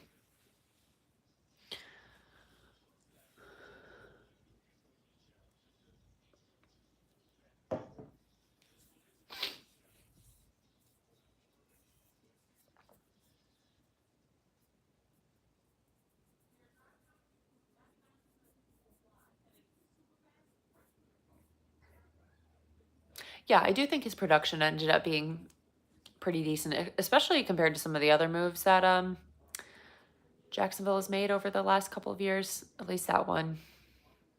They got a good player.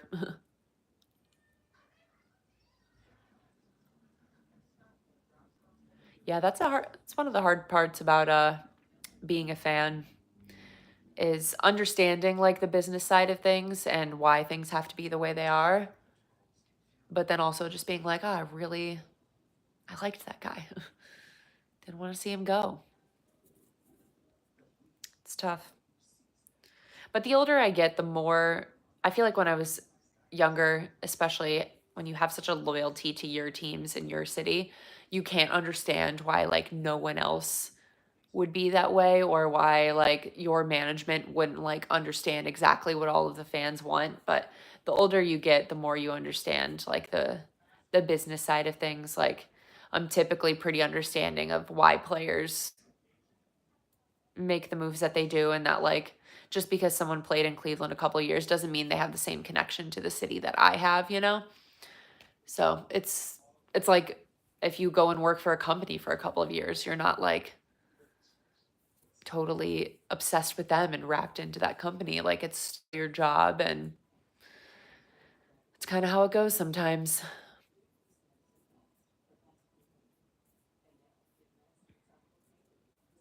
Yeah, the Browns Chubb thing today was rough seeing that.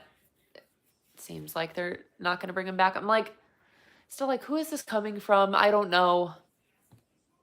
Are they, I don't know why they would say that if he wasn't coming back, but I feel like that's not a smart move from them just in terms of like I feel like they could get him on a cheap deal. It would make fans feel good, fans that are already very upset with the organization.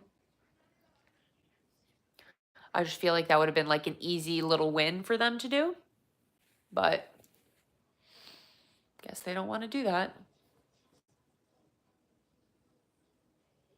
I don't know. It's hard to say what like if that the article that talked about that if that was like legitimate. I don't know. I don't trust anything right now. I'm just like get us to the actual free agency, the actual draft so I can see what is going to happen.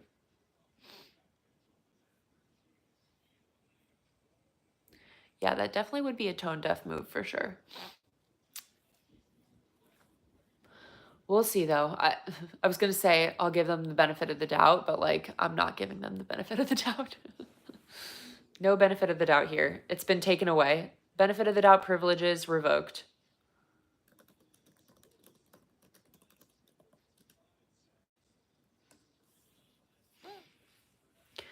NFL, the league year begins on March 12th.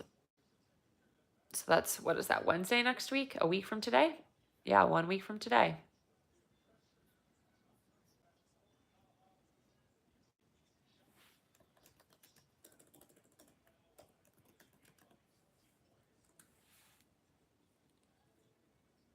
Although legal tampering starts Monday, right? Monday?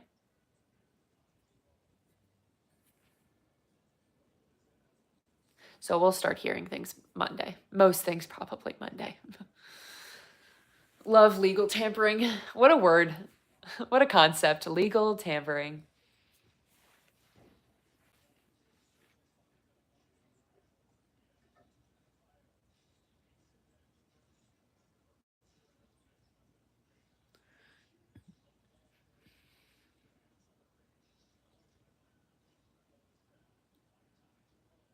Bow tie. Ah, that was a terrible shot.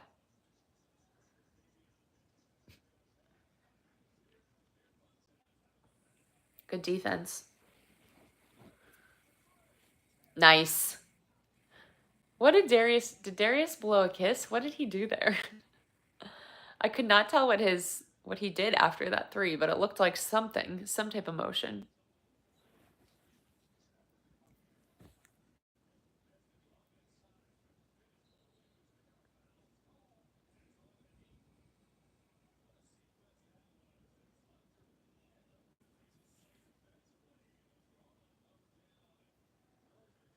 Yeah, that DeAndre Hunter defense there. Beautiful.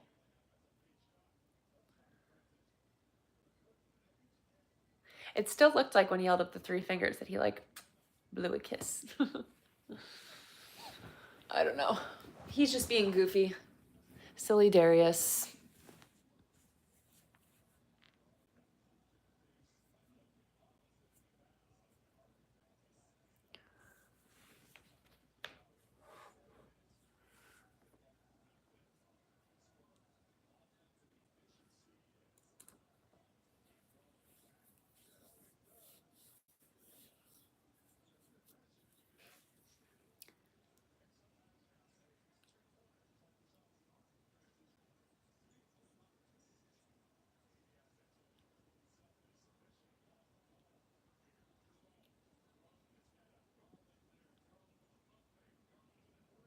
Oh, that would have been nice. Would have been, oh, great hustle, Evan. Oh my God, someone make it. So much effort here. You have to make a shot. Ah! Someone get it. 2 seconds. You got to put it up. Put it up, Darius. Ugh. No one was ready to shoot there.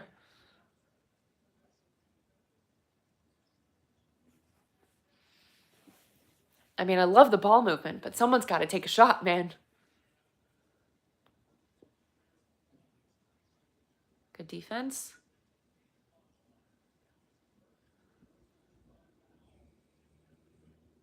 Nice. Great defense. Sam, no.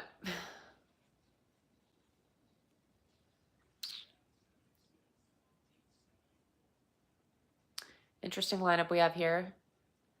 Sam, Ty, Darius, DeAndre, Evan.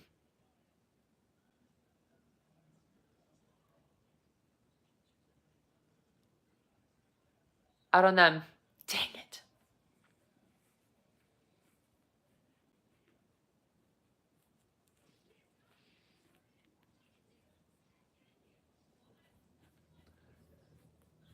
Yeah, I have to imagine playing with a mask would be like very distracting and hard to play with. Feel like it's unless you absolutely need to, you really don't want to wear one of those. Although they look really cool and intimidating.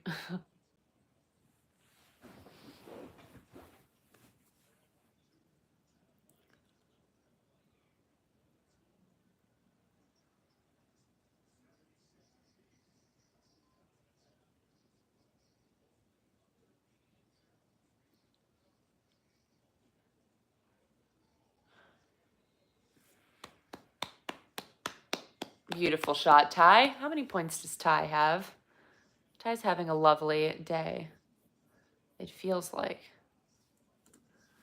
Sometimes I can't tell if I just feel that after someone makes a shot or if that is actually the case, that they've been having a great day.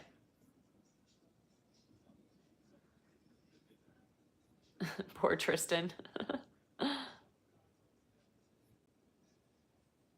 Yeah, so much for Tristan minutes. Yeah, Ty Jerome has 12 points. Wow, what a balanced scoring for this team. Evan 12, Ty 12, Donovan 13, Darius 13, DeAndre Hunter 8, Isaac 7. A lot of other single digits in there too. Very balanced. Spreading the love.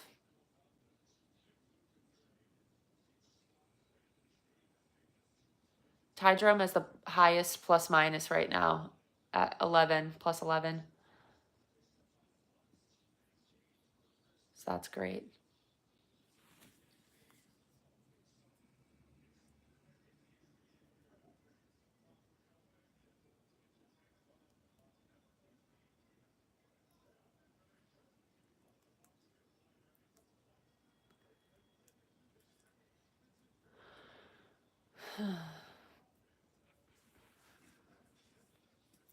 We haven't seen the third quarter Cavalanche that we were hoping for.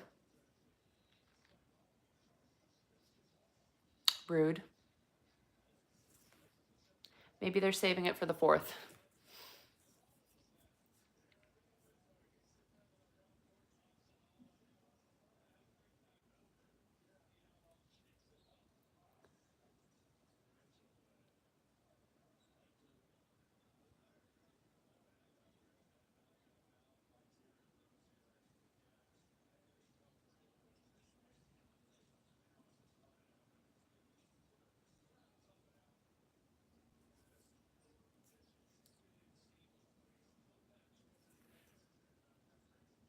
Come on.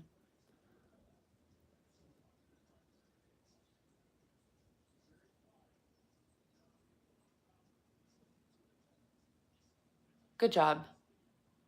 Donovan?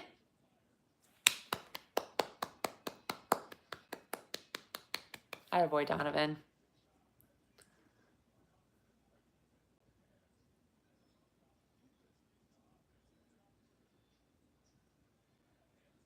Good job, DeAndre. Take it, take it, take it. Yes. Oh my God, beautiful. Stunning work across the entire length of the court. We love to see it. I am so happy to have him. So happy. It really has not, like, it's gone better than I could have expected so far. He's really settled in. Ugh, that was tough.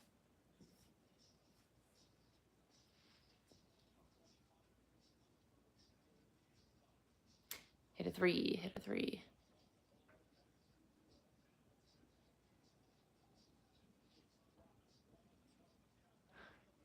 Ball movement.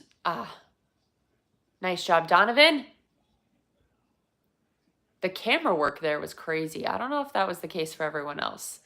If you're on the local broadcast, the camera work there was insane. Not in a good way. They like flashed away. I don't know what happened. Pritchard has 37 points and 10 threes. Who are they playing?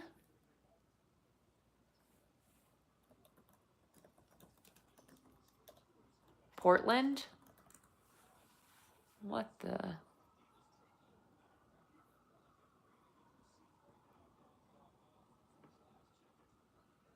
That's crazy.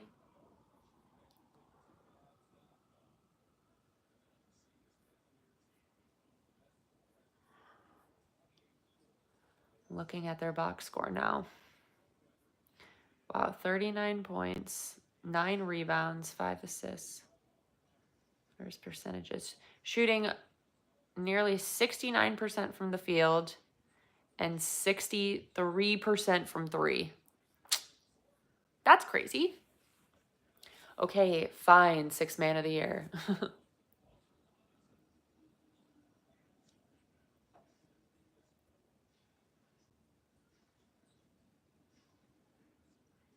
We should be able to put Ty and DeAndre up as a pair for the award. So their combined powers should win. I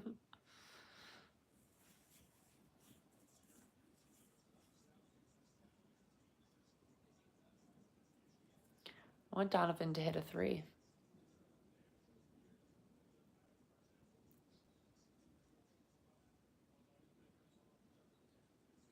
Or drive. Oh. No, no, no, no, no, no, no. Oh, man. Oh, nice block. Great block. Take it, Donovan. Oh, that would have been so nice. Oh. That would have been nice. That was a great block, though. Incredible hustle.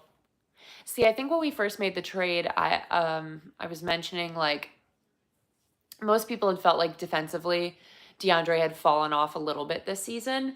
And I was saying, like, so much of defense is effort based. And, like, when you're on a team that's maybe not doing as well as expected or whatever it is, that you just might not be giving it as much effort on the defensive end. And it's, when you're around other players like on the Cavs who are all giving their everything defensively, it makes you kind of go to your next level in that area. And it feels like that's what we've seen from him so far, where he's like, okay, got to rise to the occasion. And he's played really well defensively.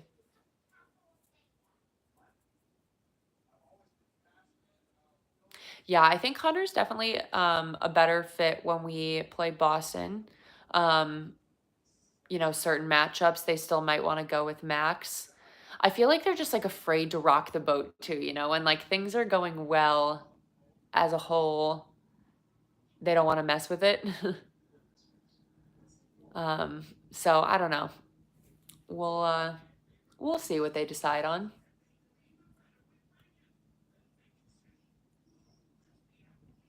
I think either way, even if DeAndre Hunter does not start against the Celtics in that series, I think he'll be getting significant minutes, especially compared to like if Max is starting. Like I think they're still going to use DeAndre Hunter more in those matchups.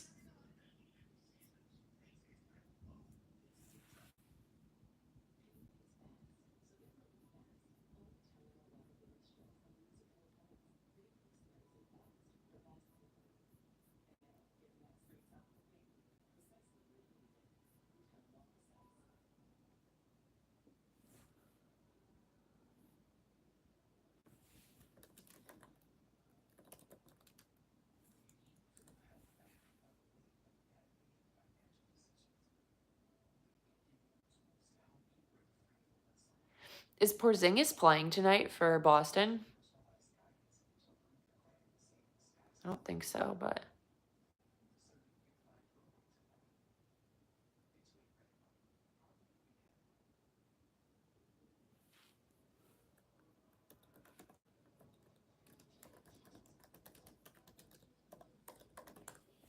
Because I really hope that when the Cavs have to play Boston again, that Porzingis is out there, because I I just want us to be able to see what that looks like, you know? And so that people can stop talking about how, like, well, he wasn't playing. Excuses, excuses. No Porzingis tonight? Okay. Well, we will see, I guess. Still some time until...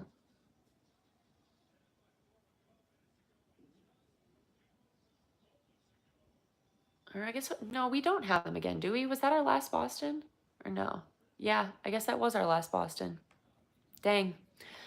For some reason, I thought we had one more, but I was just looking at the schedule. I'm like, ah. Well, I guess we'll just have to wait and see.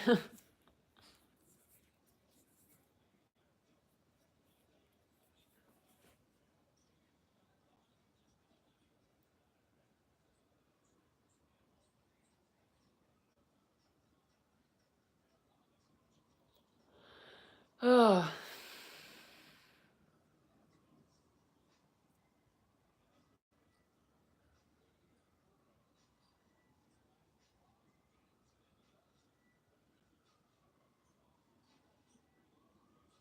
Oh. Tough bounce.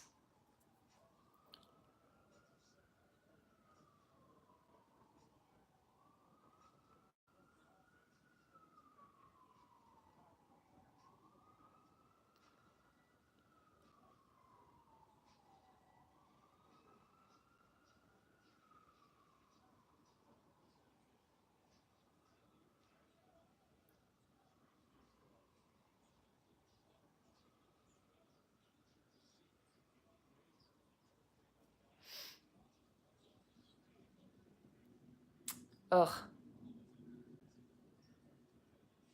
Okay, done with that. No more of those, please.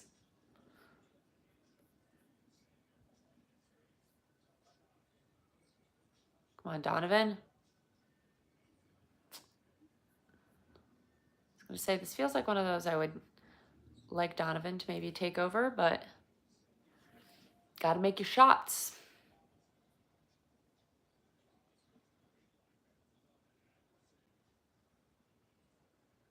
Come on, boys.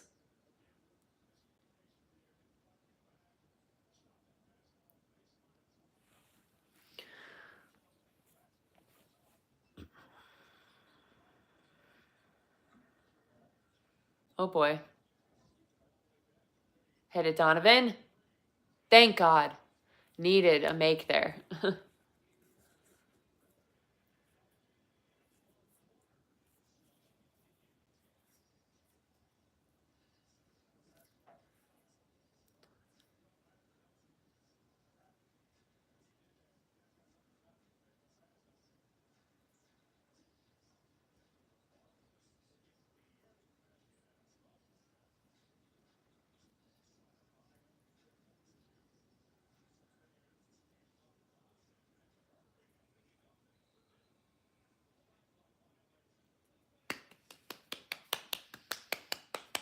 Great defense.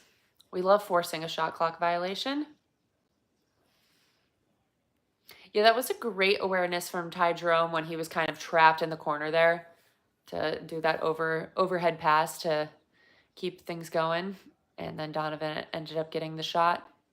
Isaac just rolled out. Jarrett's coming in.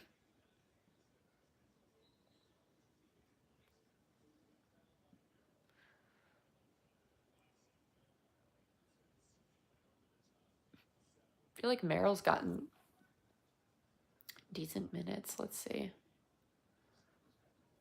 Yeah, Merrill's had about 16 minutes tonight.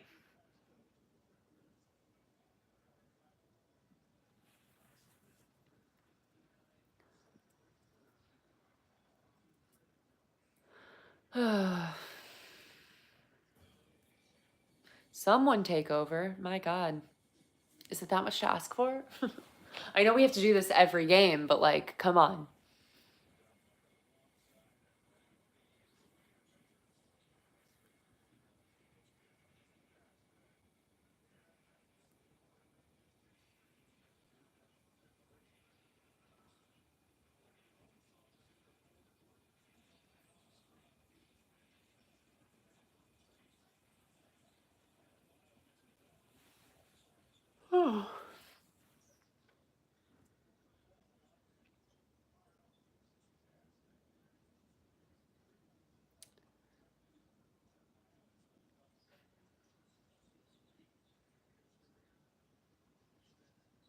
I know, other than that Donovan shot, it feels like we have not scored much in a while.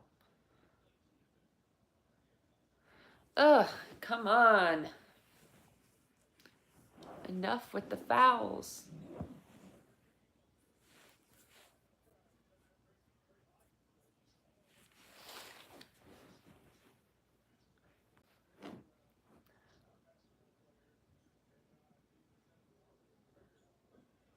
Miss it.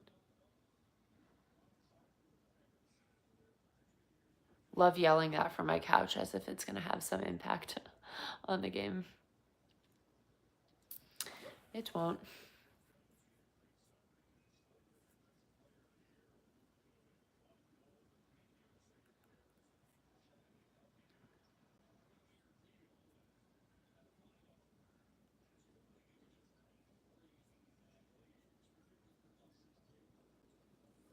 Somebody do something.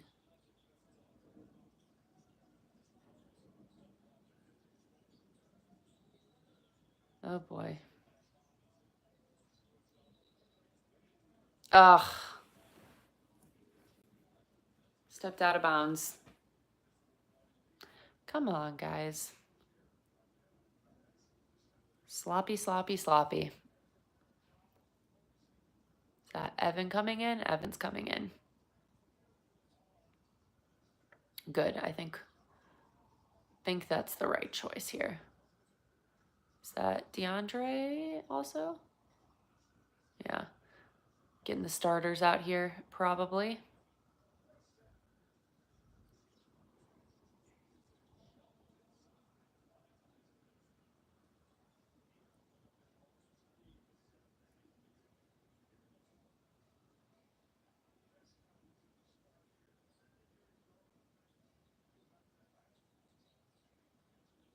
Nice, Donovan.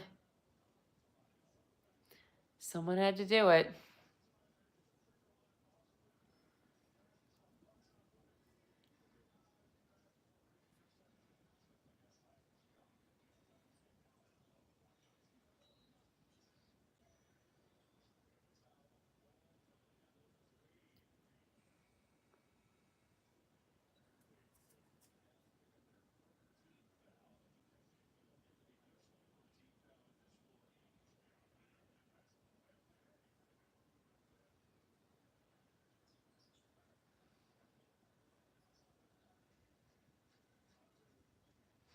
I know Bam is annoying today.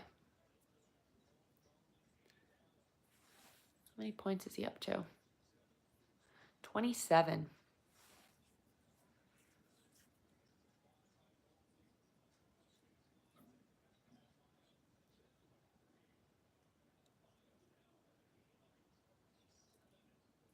What years did I go to Ohio State? I graduated in 2018.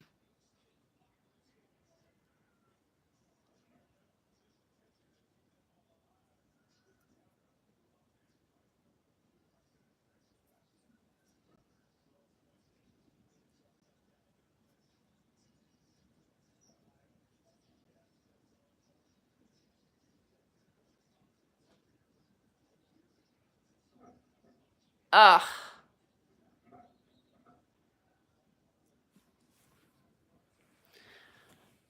Struggle, man.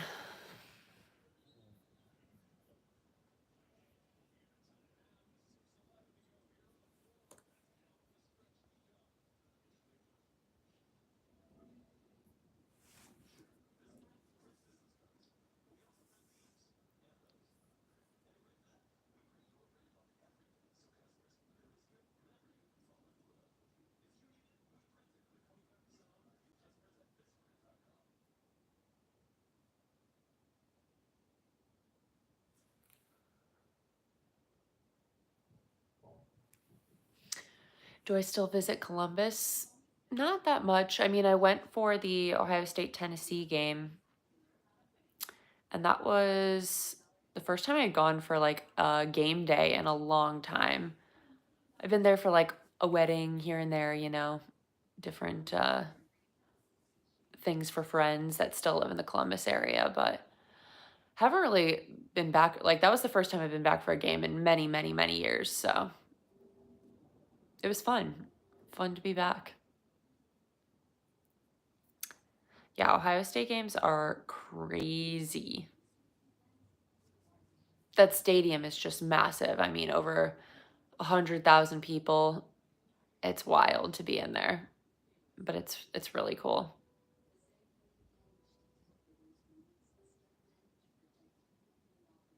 Yeah, Columbus is pretty. It's I mean, in comparison to like the whole country, like mid-sized city still, but it's big.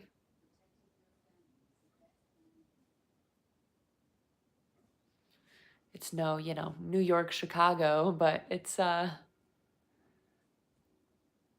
cool because it's got the city, but still like college town right there type feel, which is really nice. A little bit of everything.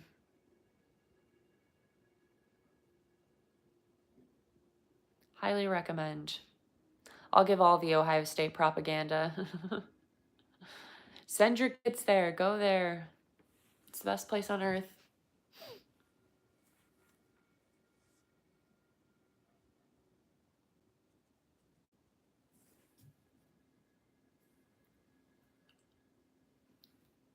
Is it actually the biggest campus? That's interesting. It didn't really feel that big. I did like walking around a lot because it's so pretty, but I don't know. Once you like find your way, it doesn't feel that big and overwhelming.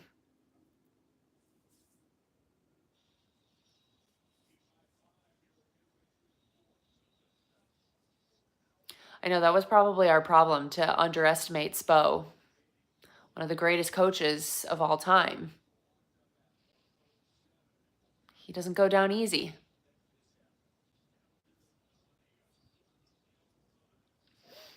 Oh, Ohio State Michigan games are the best. I went to the two home ones when I was there, and we won both of them, so that was nice. Very fun. Fun when you're winning. When you're losing, I mean, we only won when I was there because we would always beat Michigan when I went there. Things are a little bit different now, which is another conversation on not being able to beat them. But hey, we won the national championship, so I'm not going to complain right now. But if Ohio State loses to Michigan again next year, I have some problems. Problems.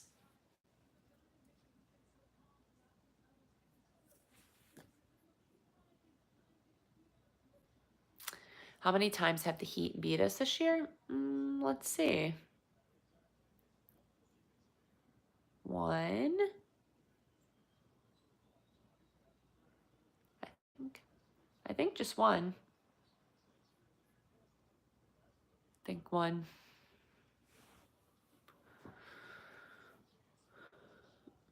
Mm,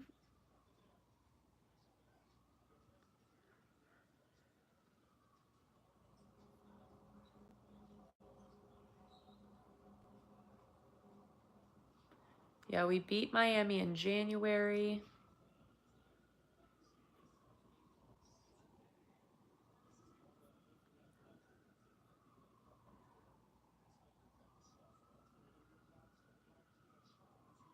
Lost to them in December. Who do I hate other than Michigan? Good question. Alabama. I hate Clemson because I don't like Dabo. He just always bothered me. I don't know if I really have like hate. Well, I would say Penn State. They were like always like tough games when we would play them. And they still are usually one of the tougher games. So yeah, Penn State for sure would probably be on there.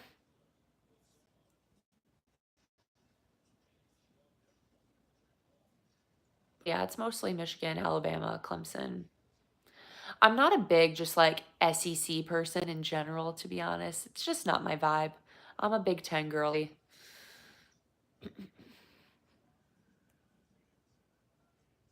Mm, a Florida Gator fan. Yeah, I would get at Tennessee, Mr. Jimmy Haslam, Browns owner, also Tennessee guy. So I'm in on the Tennessee hatred for sure. Although it did give the Browns our sweet, sweet Cedric Tillman, who's been a riser on the team. So we'll take that.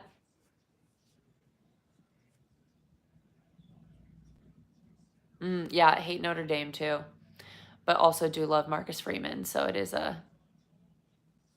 I was very much raised to hate Notre Dame as well. So that's definitely in the blood. Can't believe I forgot to mention that. Max? Yes. Good job. Struce. That was a big basket there. Needed that.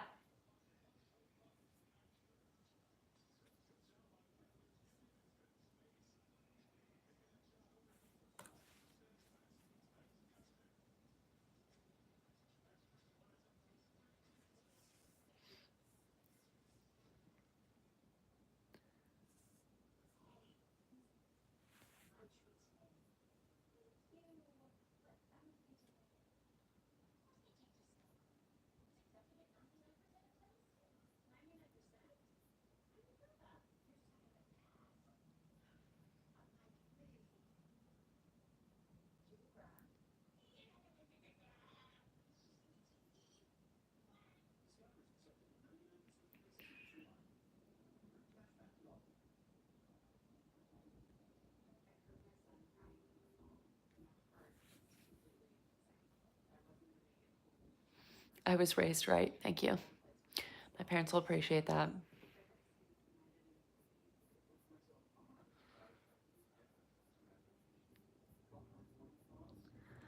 I mean, what's a childhood if it's not having teams to hate, you know? I remember I had a lot of teachers, I don't know why, but throughout my years that were Steelers fans. I was always fighting with them. And they would just like pick on me, even though like I grew up in a suburb of Cleveland. So like most of the students, Browns fans. Um, but I had a couple teachers who were, but they would specifically pick on me about it. I think probably because I was being chippy with them about it. So we just like argue in the middle of class about Brown Steelers, which, I've never had much argument there because we weren't winning at all, especially during that time when I was growing up. So Pritchard has 43. Wait, I didn't even see Whitehead. 41. That's an insane night. Scary.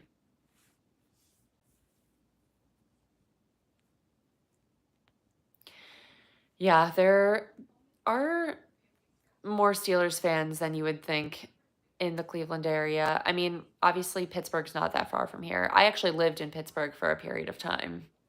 Another random fact about me. So it was fun to be around a bunch of Steelers fans, also arguing with them all the time. And that was an adult life, so a little bit different than my childhood.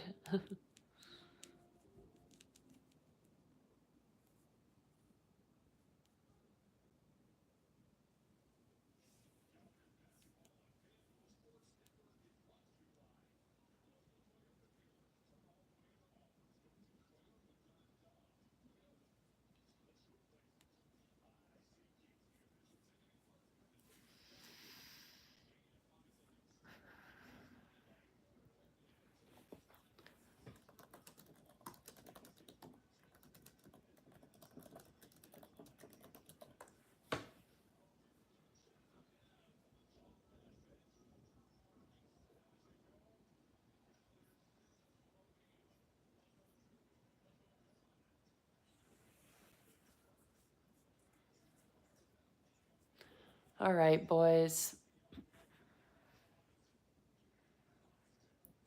Was it cringy living in Pittsburgh? I mean, Pittsburgh's a nice city. It's not that much different from like any other Midwest city, you know?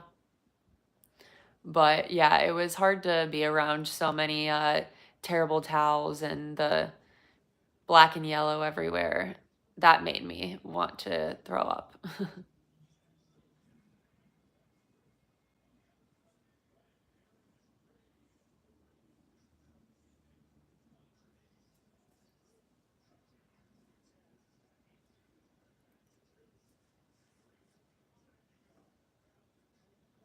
PNC Park is really nice there, actually, in Pittsburgh, where the Pirates play. I don't really have an opinion on the Pirates either because, oh, Max, ah, dang it. Oh, come on. Nice. Big shot. Donnie. Yeah, I was saying I don't really have an opinion on the Pirates because we don't like play them much at, in Cleveland, and they're like not super relevant. So I didn't feel so bad about going to those games there.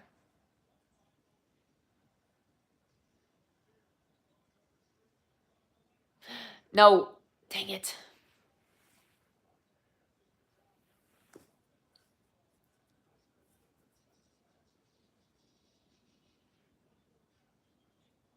Someone hit a basket here.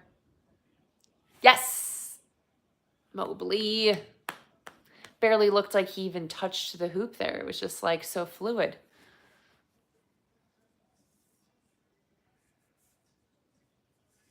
Come on. Wasn't ready for a close one tonight, but here we are. No, no, no. Come on, defense. No. Grab it. Yes. Big.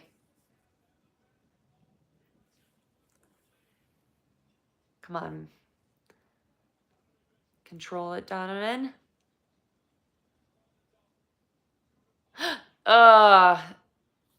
Gosh, that's happened a couple times today. Brutal.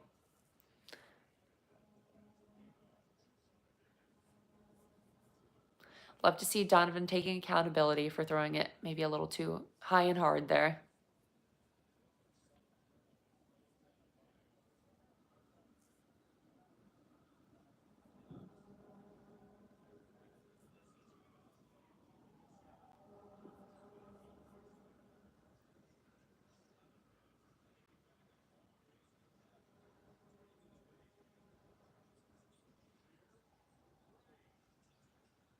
Ah, hate not getting those rebounds. Yes. Come on, hold on to it, Struce. My God. Okay, thank God. Whew. Got to be aware of your surroundings there.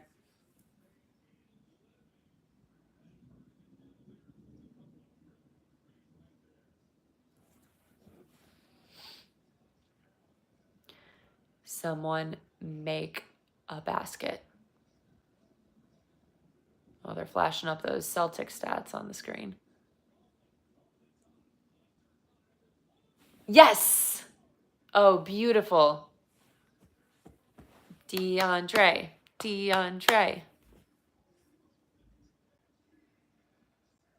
Come on, defense.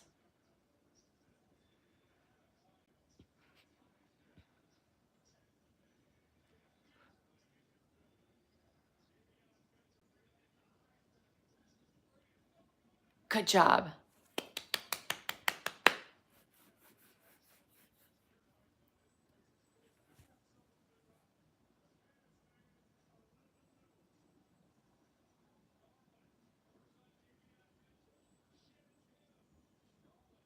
Ugh. Guys, come on. Letting it bounce off like that. Sloppy.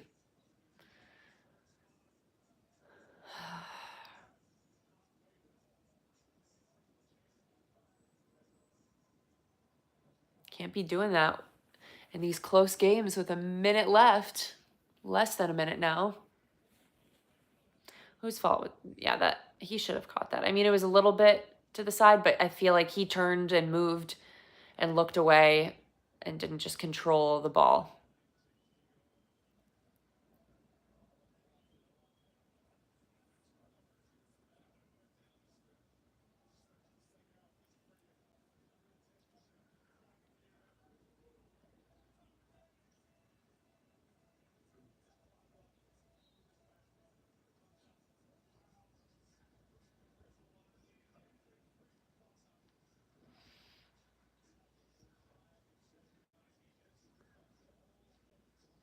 Come on, defense.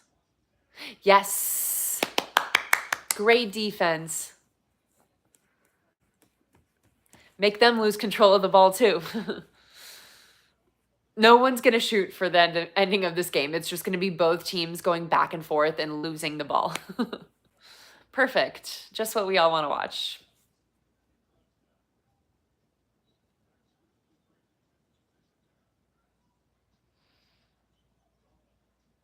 Slow. Okay, good job, Donovan. No foul?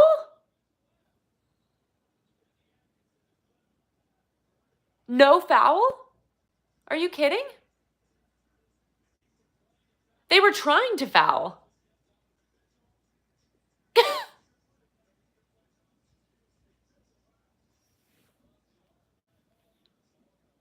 That's absurd. I'm sorry, that's absurd.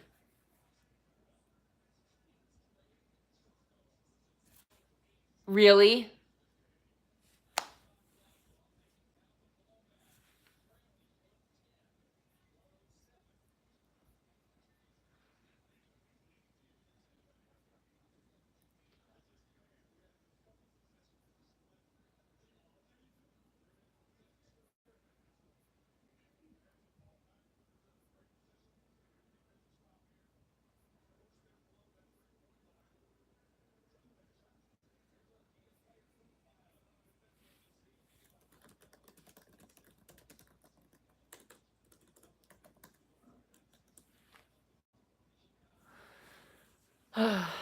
I hate that.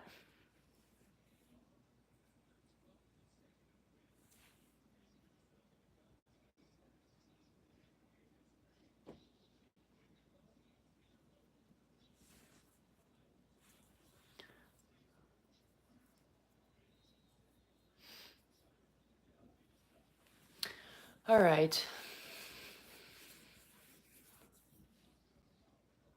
Let's just be smart here.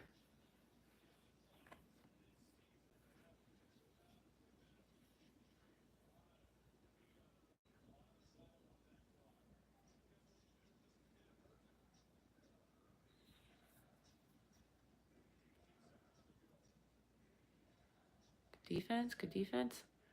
Nice. Had to use the timeout. Good defense. No one's open.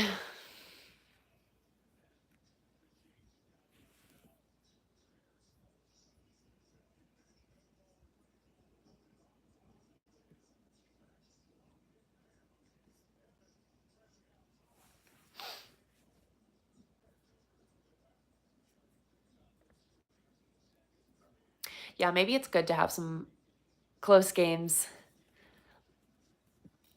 Get that practice in. But like, do we have to do it? Do we have to? I know every game can't be like, a 40-point win, but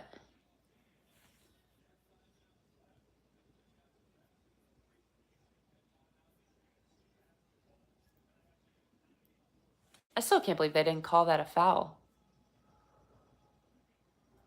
It was an intentional foul and they just didn't call it. Like, that's so crazy. I don't know.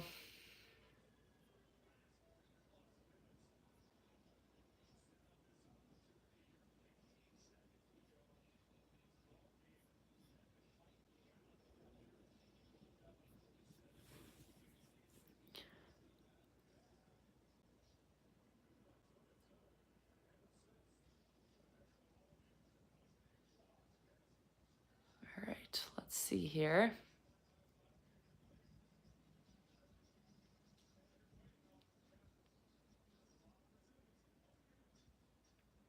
Fans are on their feet.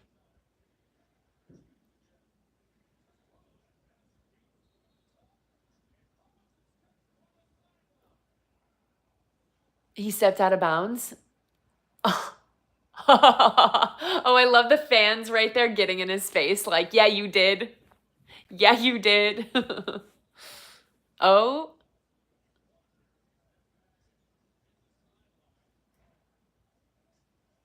wow.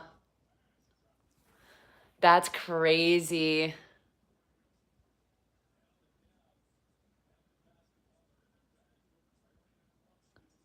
All right, just get the ball in, guys. Nice. Good job, Darius. Oh, come on. Okay, foul. Thank God. Got about 6 seconds off the clock there, too. Wow, that was crazy that he stepped out there. You can't do that. You can't do that. Your loss is our gain. Make it, please. Yes.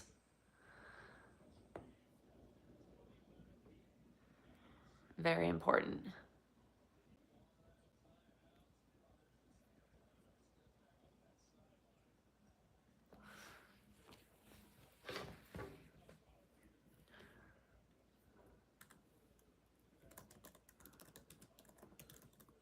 Yes, there it is.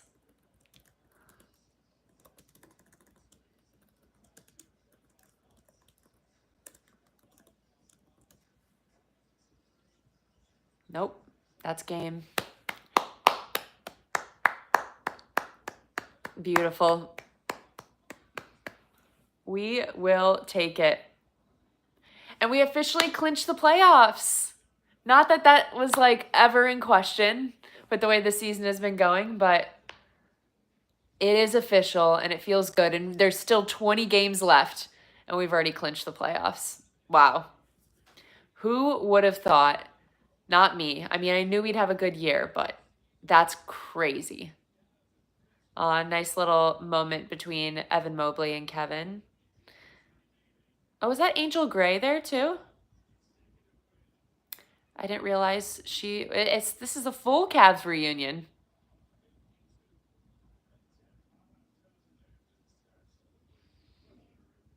Good stuff there for Darius to make his free throws. I feel like there's been some free throw misses down the stretch lately that have been a little annoying. Well, I'm glad that missed foul call didn't mean anything in the grand scheme of things, so we will take it. Yes, I knew Angel was at ESPN. I just I didn't know that she was going to be here for this game. I know she was doing WNBA stuff for a while and then has started doing some more NBA, which is great for her. I thought she was excellent in Cleveland, so happy for her that she's getting all these new opportunities. All right. 12th straight win. Not sure when the next live will be. Let me take a quick look at the schedule and see what I think.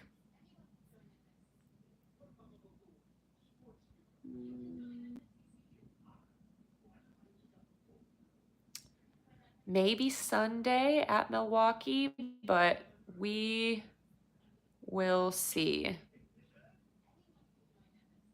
I don't know if I'll be able to do Friday, but we'll figure it out. But just as long as you're subscribed, which you should be, you will know when I'm going live for these. And we'll just roll through these next couple weeks until we get to playoffs, but looking forward to it. Hopefully, as things start racking up with NFL free agency, draft, all that good stuff, I'm hoping to do some more just like regular videos on the channel. So definitely check those out as well as they come. It's like a little bit of a slow time in the NFL news world. So that'll be picking up here soon. All right. Thanks everyone. Have a good night.